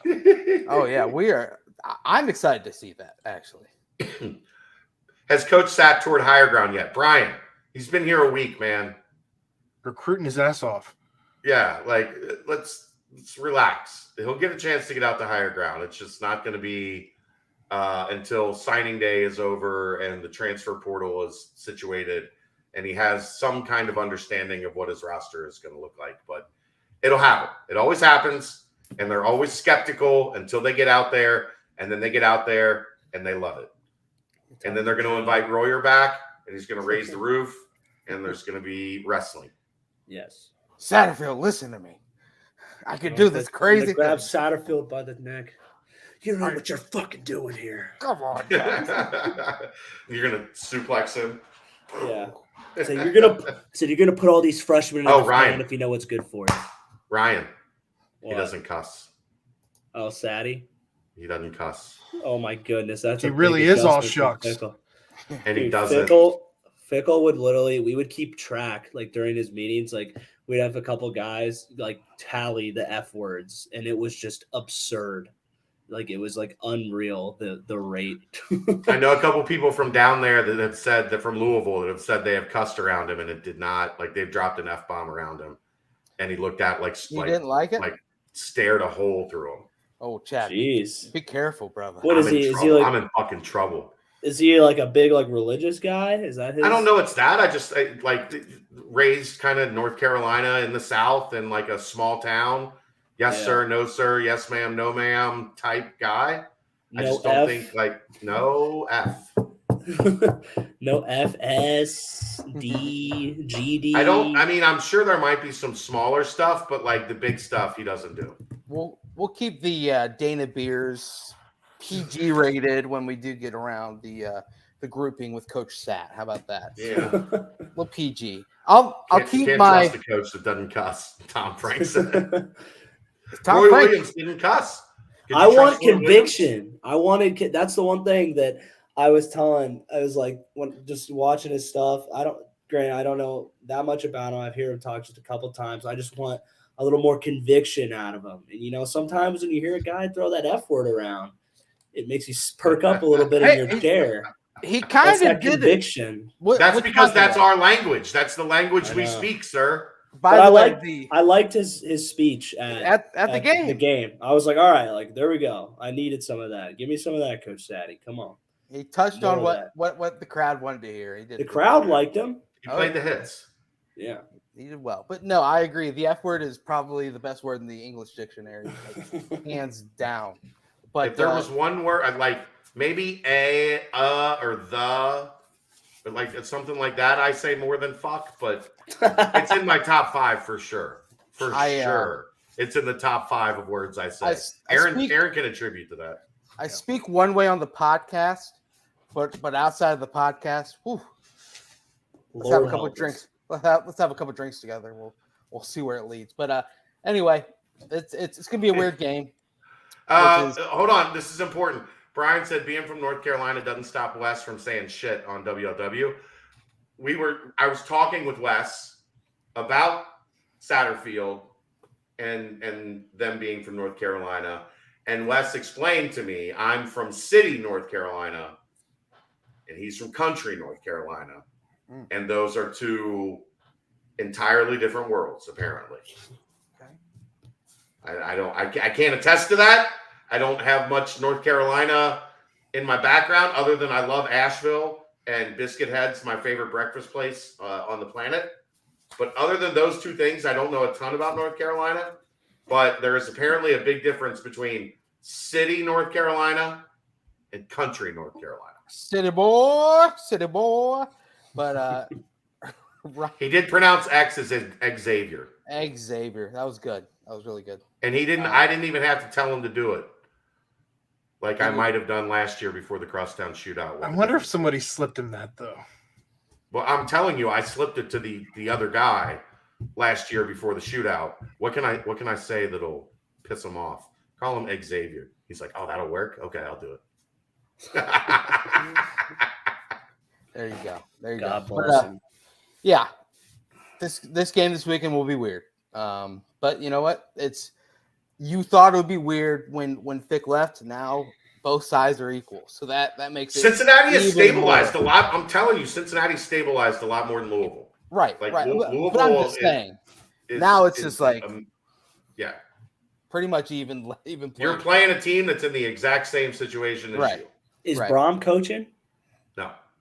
Yeah. No. It's Deion Branch. Yeah. Deion Branch. Head coach is Deion Branch. There we go. And Branch wasn't even a coach. He was their scrubs, their player development guy. Huh. That's going to be one hell of a trivia question down the line. Who were the two head coaches in the 2022 Fenway Bowl? Kerry Combs and Deion Branch. The spread right now is Louisville -1. Yeah. Hammer it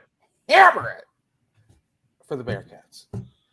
The Evan Prater game. We'll see. Anyway, let's go ahead and timestamp this. Touch on recruiting for a little bit, and we'll hop in the mailbag. We're doing a very tidy, very concise podcast, if you will. Proud of us. Quick pivot. Yeah, hold on. Sorry. Quick Paper Supply, your locally and family-owned restaurant supply company for all your non-food products. Quick Paper services over 150 restaurants with weekly low minimum next day deliveries, providing a wide range of food service products from to-go containers, cups, custom printed products, eco-friendly, and much more. They also have cleaning and restroom supplies for all your janitorial needs. Call Nick, 513-470-2029, and reference Bearcats for 20% off your first month of purchases. Good read.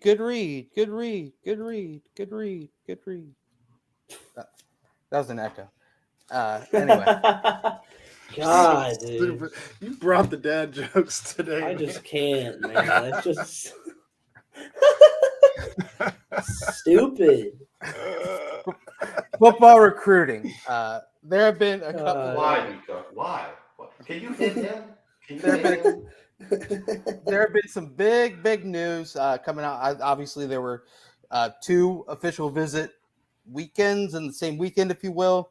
The one that was Friday, Saturday, and then the one that's wrapping up probably right now, right? Or does it go into Monday night? And then I'm sure they'll have breakfast tomorrow morning. Right. So, the first big news that came out of that one, of course, is the commitment out of Jaden Davis, who the flip from Louisville to Cincinnati. Luke Condra obviously committed last week. He did not take an official visit, but there's a lot of things happening with those. The official visitor list is on Bearcat Journal, and I'm sure Mick will be in his laundry list of things to do is going to get some recaps from the players that were on campus. Then, of course, working on it. Mick's having a rough 10 days. Right. The old golden black, the old hammer and nails. Nothing like dealing with a coaching search at Cincinnati that creates a coaching search at the other school that you cover. Yeah. That's not fun. I feel sorry. He called me the other day. He's like, how do I run a coaching search? I'm like, I mean, the funny thing is his jaw probably dropped when he saw that it was Scott Satterfield. Because he did, like, everybody knew at that point in time that Jeff Brown was on speed dial for Louisville. It's Scott Satterfield, huh? Okay. He told me, he was like, I'm going to try to get as much done for you as I can in the next 48 hours because there's no way they even interviewed anybody else. I don't think they did. It took 48 hours. Yeah, there's no shot they interviewed anyone else. And they brought out the red carpet for him and everything. That was a pre-planned thing. He had that one dinner that he went to, a booster dinner with all those Louisville people over the summer, where he said, you know, they asked him if he was going to return home, and he said, I don't know. Anything can happen. Maybe soon. I mean, come on. It was in the writing. Writing was on the wall. Anyway. What would have been hilarious was if UC found a way to hire Jeff Brown. Right. In Louisville. Like, boy, you talk about those people are unhinged over Scott Satterfield. There's a question. We'll get to that question. They're still talking about us over there. I've never seen anything like it. I get screenshots sent to me. It's like, by the way, for all you see people still lingering on the site, I know you are. And it's like, geez, man, they're still mentioning us. It's weird, but anyway, Brady Drogosh, the news this morning that he is staying committed. Obviously, mammoth news. He the highest ranked recruit in the class. Huge news. The more that these players visit, do you think the more that you're going to see these commitments start to come out? Because obviously signing day is inching closer. Or do you think it's more of is it going to be bang, bang, bang, bang, bang? Or is it signing day is going to be a huge determinator when it comes to what these players are deciding? I think it's just. I think the guys. Timings. I think the guys that have decommitted are gone.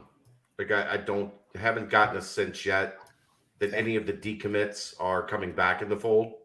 The guys that have stayed committed, I seem like they're pretty solid. Since we started podcasting tonight, Dave McCullough has flipped to Oklahoma. Yeah. Mm-hmm.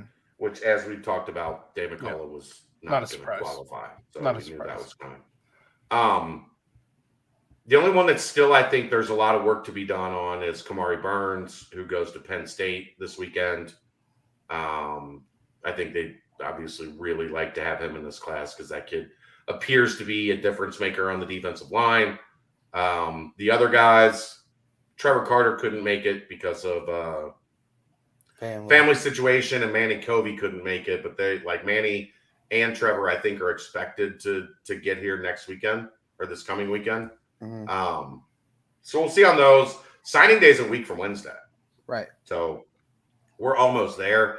The Louisville guys, I think it's going to be interesting. From some of the people I've talked to outside of Jay Davis, they think there's a good chance. And fingers crossed here, they think there's a decent chance that those guys might make their decision or their announcement on signing day. We haven't had an exciting signing day here in 4 years. Probably since what? Khalil Lewis committed on signing day? Roughly.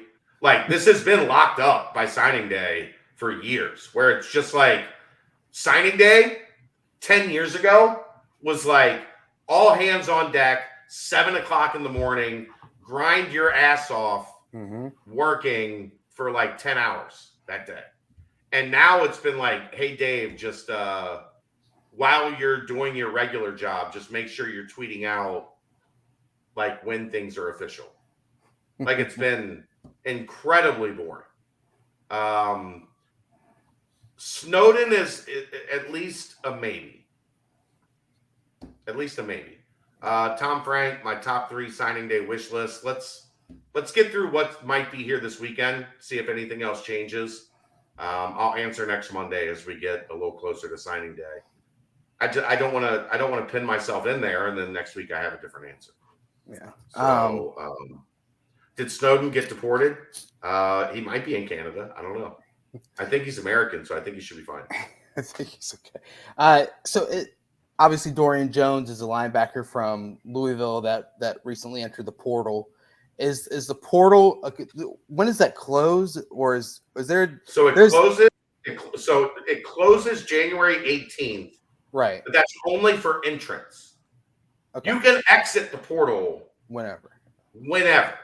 You have to be in the portal by January 18th. Essentially, it's 45 days, and that starts the day after the announcement. Mm-hmm. And there's some thought out there that, like, there's going to be guys on the national championship team in the national championship game that are in the portal the next day. Like, it's because they have to. The national championship game's, I think, on the 9th. Right. And the portal ends on the 18th. Like, you're going to see guys from the national championship team entering the portal after they hoist the trophy. Shit's crazy, man. It's crazy. All right. I was talking about this with my uncle tonight. We'll get to the mailbag in just a second. I think that's where we're headed. Yep. Like, the portal now, you're going to see more guys, and these are more stable situations where coaches are in place and whatever. You're going to see more guys enter the portal just to get paid by their current school. Right. So if you don't go in the portal, they have no reason to give you an NIL, right? But if you go in the portal, now you're a free agent and the bidding is open for your services. And the only way you can really get paid by your school is to go in the portal. So guys are going to be in the portal just to get NIL from their own school. The old Isaiah Wong approach to things, if you will. Yeah. Chad, just real quick before the mailbag, there were some basketball recruits, visitors over the weekend for the Crosstown Shootout. I haven't had any time. Riley Burgess was here, and then a couple young guys from Cleveland. I haven't had any time to focus on that. Right. To this point. Well, confirmation that they were here is good. They were here. Yes. There you go. All right. Well, then, without further ado, quick paper supply. What is that? It's a link for, I know it's a recruit for UC King Joseph E. Ferrari. I don't know. Amari Ferrari. Bring him in. I don't know. But anyway, yep. Quick paper supply. Head over there for the eco-friendly. Call Nick, 513-470-2029, reference Bearcats, 20% off your first month of purchases. To-go containers, cups, custom printed products. Eco-friendly. eco-friendly, and much more. Cleaning, restroom supplies, all of that. Open since 2009. One of the largest minority-owned companies in the city. There you go. All right, mailbag. Let's try and keep this to not go 2.5 hours. But I mean, we're here at 1:45. That's the best we've done in weeks. It's been a while. Football mailbag. What's everyone's first week grade for Coach Sat? B+. At least B+, yeah. Yep, I'm right there. B+. The roster hasn't had major defections. The recruiting class, at least the core of it, is still intact. There's been some Louisville guys that have at least shown interest. It's not like he had an entire recruiting class at Louisville that is out on him. Right. kept Carey. Yeah, I would. He kept Carey. I would go B+. I mean, it would have been an A if he would have brought that running back with him, and then a couple of others monsters. You know what's interesting is I asked a couple people about the Clarkson kid, and they said they broke down some tape, and Brady Drogosh is the better prospect. Did I see that Braden Moore committed to Wisconsin? My thoughts: Braden Moore committed to Wisconsin. Colin Hitchler put in a shit ton of work on recruiting Braden Moore, so not totally surprising that he would go with the position coach here's what you have to remember. When they lost Malik Hartford, Colin Hitchler doubled down on Braden Moore and put in every waking second on getting Braden Moore here. So to see him go where Hitchler is doesn't surprise me. But thanks for the donation since he's watching. Yeah, thanks for the donation. I was nice on that, wasn't I? I just was explaining. I just was making sure. And Jonas I was making sure I wasn't an asshole because apparently sometimes I don't know. See you, Ryan. I'm here. Come on, man. I went back out on the mailbag. Now Ryan's bored. Jeez. Now Ryan's bored. He's just walking out on the fucking podcast. Out of the next 5 student athletes to join the football program, would you think it's 2 high school seniors and 3 transfers? Also, the over-under of 27.5 new student athletes on the roster on scholarship in 2022. I can't with Merck. You guys go ahead. I would think that you're probably going to have – I don't think they're going to hit the transfer portal quite yet. I think you get through signing day before you start seeing guys make commitments from the transfer portal. I think he's actually pretty accurate with both of those. Yeah, I agree. Because, I mean, I think obviously you'll get a couple of high school guys, and then transfers, they've already been linked to like 3 more names from Louisville and from Florida State as well. So, yeah. All right. Curious how our offense/defense scheme will match up against the Big 12. How will we match up against Iowa State, Baylor, TCU, Kansas State, etc.? Similarly, how do we sit in recruiting standings historically against our peer set? Pretty good recruiting-wise. The past 5 years, they've been upper half to upper third of the Big 12 in recruiting rankings. The offensive and defensive scheme, there's no offensive coordinator yet. We know Satterfield likes power spread. So that's something similar that you've seen in the Big 12. I think a little more passing is probably necessary than how heavy Satterfield likes to run the ball. Defensive scheme, we don't know yet. If you look at Louisville this year, you'd see a defense that got after the quarterback. They were high in turnover rate. If you look at the couple years before that, they struggled. So Brian Brown is coming into his own as a defensive coordinator. It'll be interesting to see what he does with the amount of talent that Cincinnati already has in place as they go into the Big 12. The one thing that they're going to need, I think, in the portal, you're going to have to find an edge rusher. Because I just don't think, especially you're losing Malik, you're losing Jabari. Potter. You're whatever. He wasn't a twitchy edge rushing. He was just another like plug the 5 tech type guy. Like just saying, wasn't a Yeah, but I'm talking about in terms of like what they did last year. They sacked the quarterback a ton.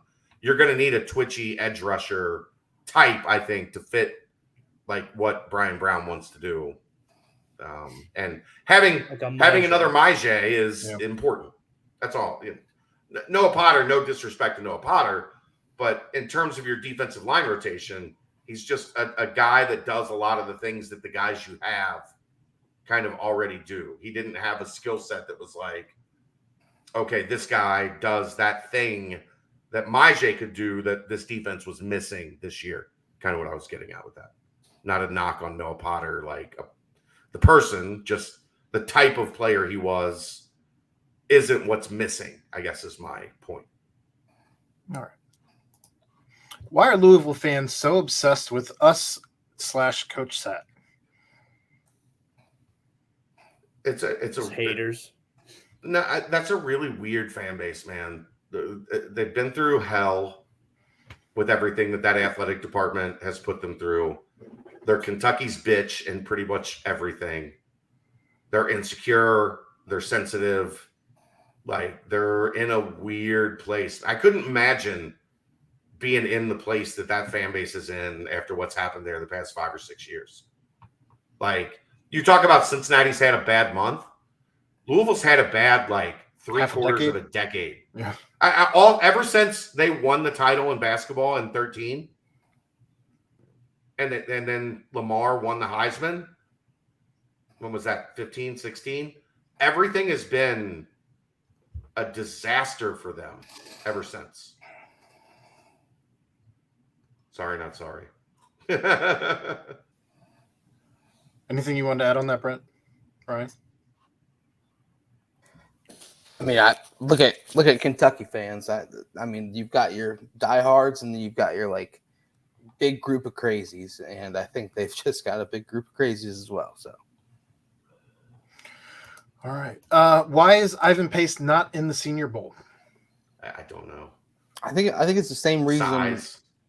Well, I think it was no. I think when we had the Senior Bowl guy on, Jim Nagy, Jim Nagy, he mentioned that like players that couldn't potentially come back, like they don't include them in the list. I know it hit like grades are really weird right now, and I think he's technically a senior, but I don't know if that might have had something to do with it as well, where they might have been expecting him to come back another year. Because I know we asked him about that, maybe with Wiley or someone last season, or Sauce last season maybe. No, Sauce was not a senior, so he couldn't play. No, I know. I don't know if that kind of played into it a little bit or whatnot. So who knows? Maybe. I don't know. Be a Nagy question. With the understanding that it was only one weekend that was likely quickly thrown together, any indications as to similarities / differences in how Satterfield likes to conduct an official visit? They're all pretty much the same. There's not much different, just because you have so many things you have to squeeze into a small space. Meetings with your position coach, meetings with your coordinator, meetings with the head coach, meetings with the academic staff, and then meals cut in 3 times a day, time to go out with your player host and get a feel for the player community. It's not all that different. I know Luke, like the old staff used to like Top Golf. I guess this year they went to like the go-kart place in Florence, which is a little bit different. There will be small differences, but really because there's such a small window to cram in so many very specific things, get to see the campus, get to see what field you want to get into, get to know your coaches, get to meet the current team and hang out with them, and then breakfast, lunch, dinner, like fixed in around that. There's really not a whole lot, and then the photo shoot was as I was walking out of Nippert, they were just finishing up the photo shoot when I was walking out of Fifth Third for the Crosstown Shootout. They were just finishing up the photo shoot down on the field with the cars, and you saw all that on Twitter and Instagram and whatever. It's pretty much standard across the country, just because there's not enough time to really do much different. Okay. Do you expect any more transfer outs after the bowl game is complete? Is Coach sat around practice at all or building relationships with players, or is he staying away due to us playing Louisville and a conflict of interest? Transfer outs after the bowl game, I'm sure there will be. Right. I do think, like we talked about, the bowl game being when it was, change kind of the timing of everything, because I think, like the stuff about culture was real, and a lot of these guys are playing for each other. And then I think there will be a reevaluation when the staff is fully in place and everybody gets to meet their new position coach and gets to see like what the plan is for them. And you're going to think about it now, the bowl game is on the 17th. So you're going to have a full month, December 18th to January 18th, to make your decision on entering the portal. There are going to be guys that make that decision. Do I know who they are? No. But I do think there are some guys that are like, look, I'm riding this out, finishing this season with my fellas, and then we'll make business decisions afterwards. That if the game was later, if the game was at the end of December or early January, a lot of those decisions would have had to come earlier. Is he around practice at all? Not from what I've seen. They're recruiting. They're trying to build the next wave of this roster. He's letting Kerry do his thing. And I think that's smart because Kerry's staying. So Kerry is having an impact on all these guys that he already knew, but he's strengthening his impact with all these guys individually in the process. I think they've kind of kept their hands off. He has had meetings with players. Players have gone up into his office. Evan talked about it today in the interview we had after practice, that he had been to Coach Satterfield's office. They had sat down and spoken. I imagine with a lot of the guys, especially the guys at the top of the roster, that has been the case. All right. What Big 12 team do you want to see most at Nippert, and what team would you want to visit most in 2023? You may not get 2024 with Texas and Oklahoma.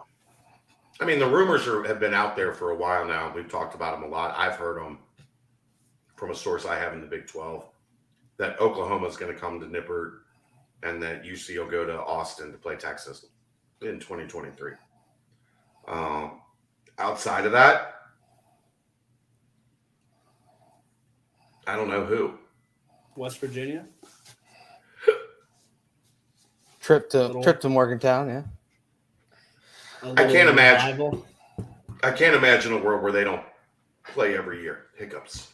And also so a trip to Austin, lock it the hell in. I mean, Austin is a badass city, so I think that's a BCJ field trip, if you will. Sign me up. And then having Oklahoma come to Nippert and finally not play at Paul Brown Stadium is another giant blessing. That'll be fantastic. But of the Big 12 team staying, Stillwater. Who would you want to come to Nippert? Who would you I want to go to Stillwater. I think that'd be cool to see that atmosphere at Oklahoma State. Bring the national champions TCU Horned Frogs to the Nip. Chad, you want to go to Lubbock? It's hard. It's hard. Royer, who is it? Give me one. The most excited I'd have, I'd say TCU. I think they're going to be riding the highest. I agree with you. I think great matchups. I would love to play like Baylor and Iowa State, kind of like have had good defense the past couple years. I think it would match up well with us, kind of like a battle of the best defenses, maybe, of the future of the Big 12. So I think you'll be happy with the home schedule, Ryan. Yeah. I think you'll be happy. You know with some the home things. schedule. Just a guy with a website, bro. Yeah. How much should we expect ticket prices to increase? I don't know that. I'm sure we'll have Anthony DeFino and people around the athletic department on to answer that question. throughout the spring and summer, but you should expect them to increase because you're going to be playing in the Big 12, and it's just going to mean more. Big 12%, you know. Yeah. 12%. Yeah, I'll go with Brent. A big 12%. A 12% increase in season ticket prices. Any chance that UC moves the basketball game versus LaSalle due to the football game? I have not heard that. I wish I have heard that, and I've been around campus quite a bit the past week or so, and that has not come up. Quick, before anyone looks, Aaron, do you know who the head coach of LaSalle is? Chad, do you know? I don't. Nope. It's the AAC Coach of the Year, like 10 Oh, times Fran running. Dunphy, that's right. Fran Dunphy took over LaSalle. I forgot that. Are you telling me no one can call up Fran Dunphy and say, y'all cool with playing like 3 hours later, maybe 2 hours later? I totally forgot that. You're right. There's got to be some connection there to just say, Fran, let's move it back a little bit. That is the football portion of the mailbag. There was one more question, but it was the same as the schedule question. You're asking for 3 instead. Let's do it.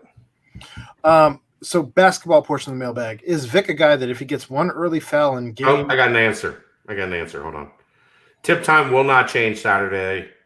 LaSalle has to travel back to Philly same day. Prevents from any time adjustments. So 2 o'clock tip off it is. Thank you to the person that just texted me that. I know you're watching, so I appreciate it. Thank you, person. Is Vic a guy that if he gets one early foul in games, you immediately sit him, especially due to lack of depth at the 4 and 5?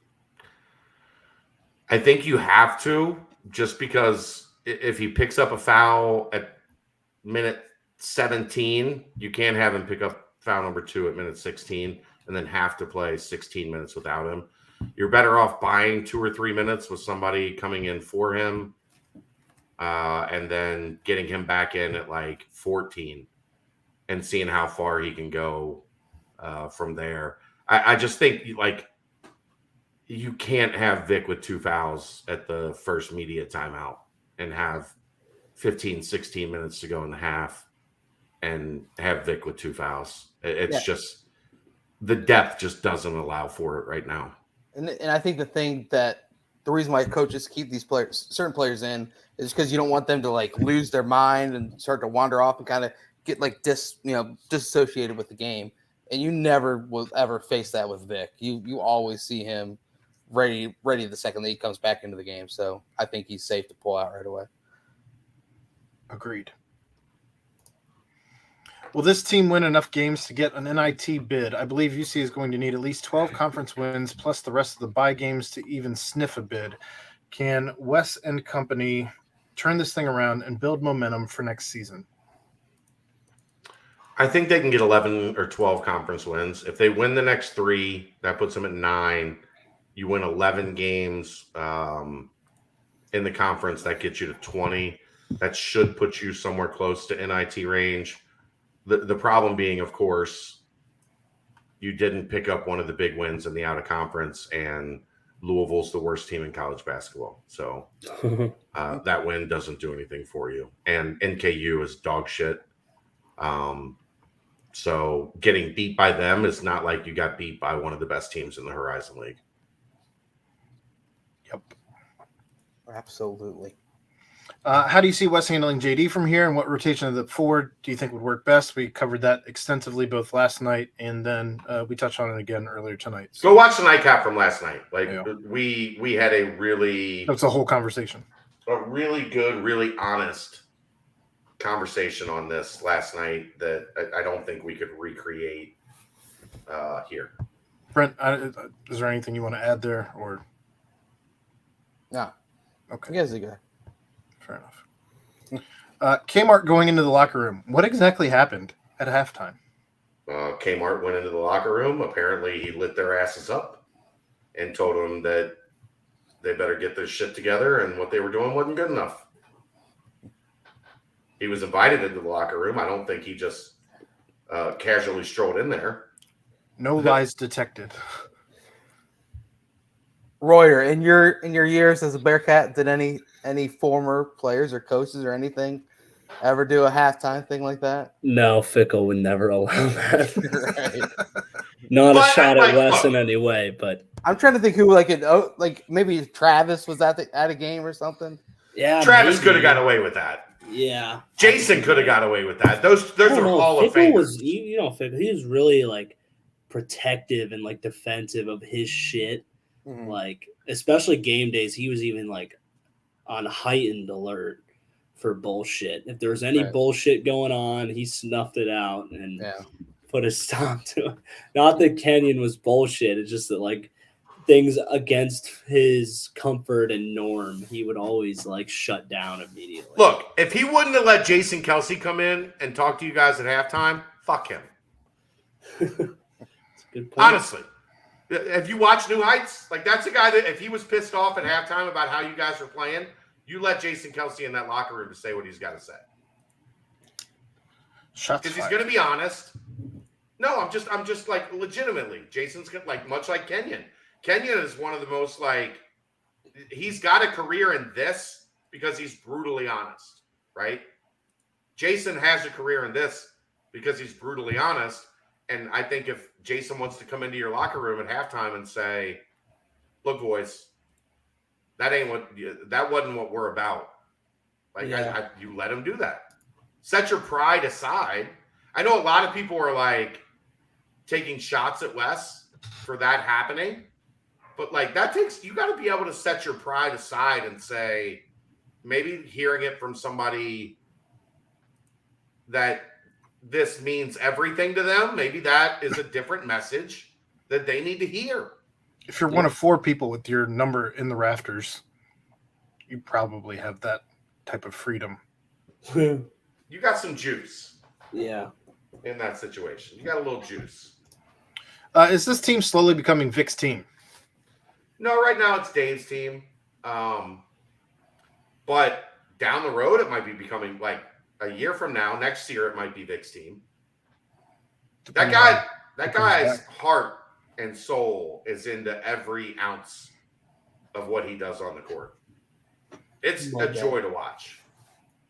I still think it's at this point, it's still a toss-up as to who's more emotional, but I think Vic has superseded JD as the most emotional player on the team. Not wrong. How about that emotion from Nolly after the dunk? That was that was hype. sick. He was That'd be like hype. exploded. I loved You it. do that in that situation to cut that game Oh my down and God. like get it in reach right at the under 8. Like, Yeah. yeah. I felt like I was bruising Chad's arm because I kept on like grabbing You him were. real strong, You were. like getting like Aaron knows how much I love that. Just don't hit him in the back. right. Slap me in the back. Like, come on. Was all the former players showing up at the Crosstown UC organized, random, or other? A little bit of both. Like, guys like Stokes and Satterfield, or not Satterfield, Stokes and Logan, and I saw T-Rat for a minute.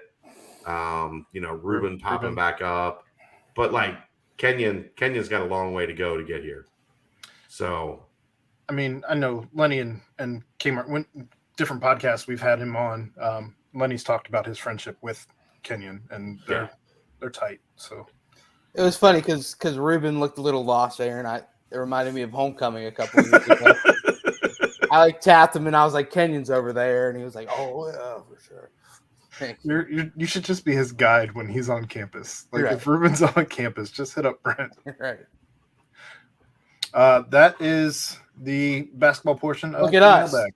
Look at us, concise. All right, here's where it's the lightning round with skins, and it's never fast. But good evening, gents. Rapid fire. Is Lou Anarumo a witch? I mean, he has to be a witch with how well he has had the Bengals defense playing the last 2 years. I don't think he's a witch. Wouldn't he be a warlock?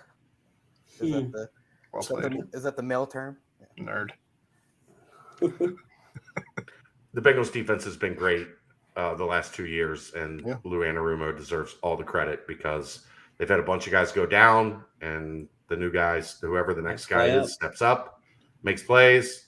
Cam Taylor-Britt is doing his best Chidobe Awuzie impersonation. Yeah.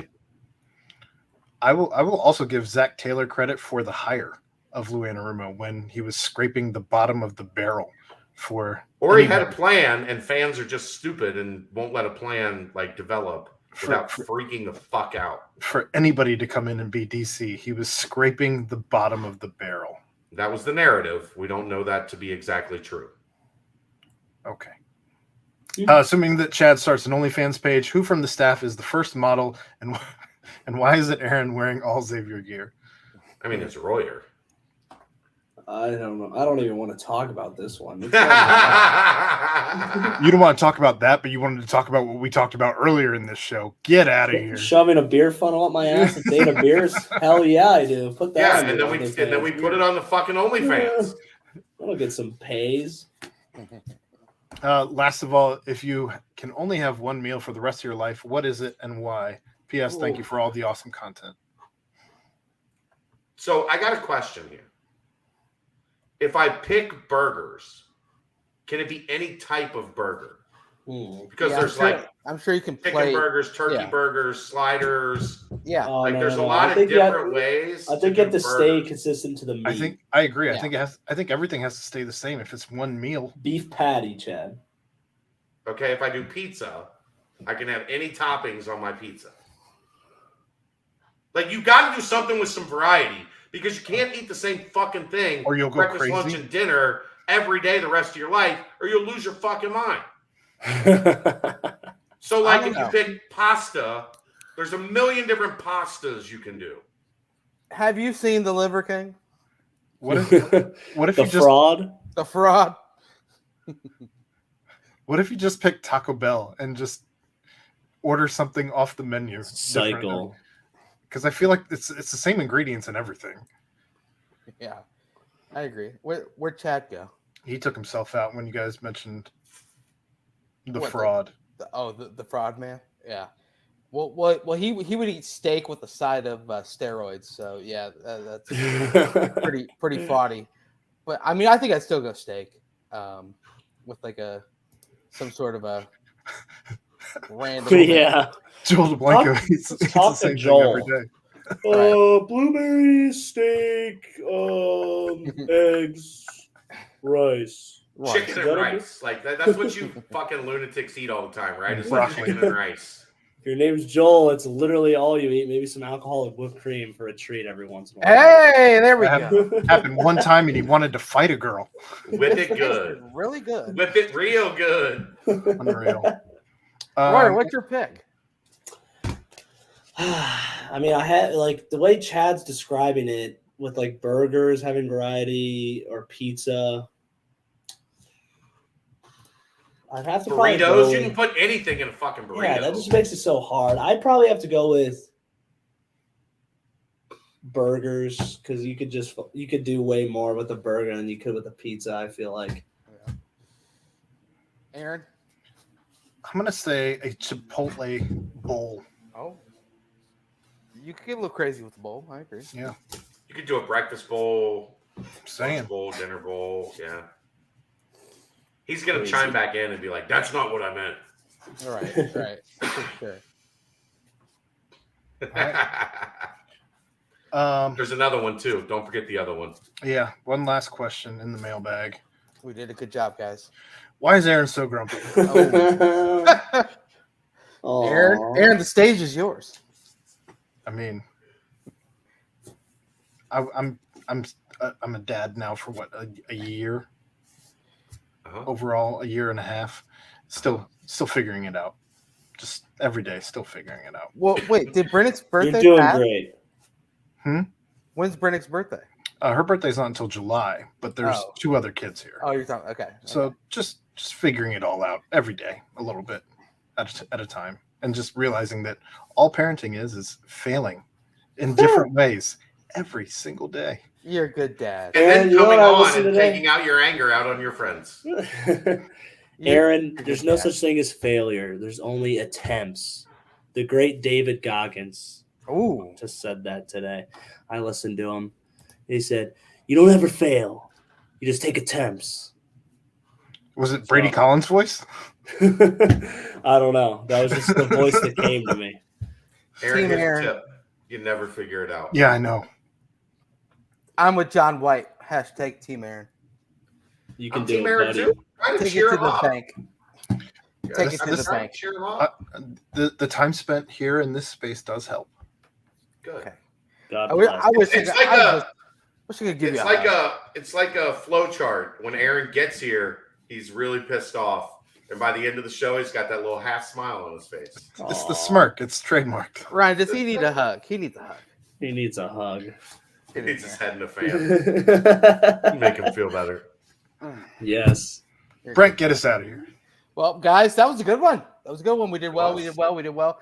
Nothing in closing. I asked last time, and it was a bang, bang, boom shot to the face. So, no, nothing in closing. Another fantastic BBP. Here's the thing. Still games. 3 games this week. Got 2 basketball, 1 football. Keep an eye on Majay tonight, okay? Leading with tackles. Ritter shout out as well. Catch his first start this Sunday. The NFL, baby. Where Bearcats continue to be legends. That's what we'll start calling it. But, guys, another fantastic podcast. Special thanks to Dane the Beers for hopping on. A special thanks, as always, to Danco Transmission. And another special thank you, of course, to Quick Paper Supply for their timestamps. But for my good pals, my buddies, my partners, Aaron Smith, Chad Brennan, and Ryan Royer, I am Brent Young. Yet again, another fantastic BBP presented by BearcatJournal.com. See ya!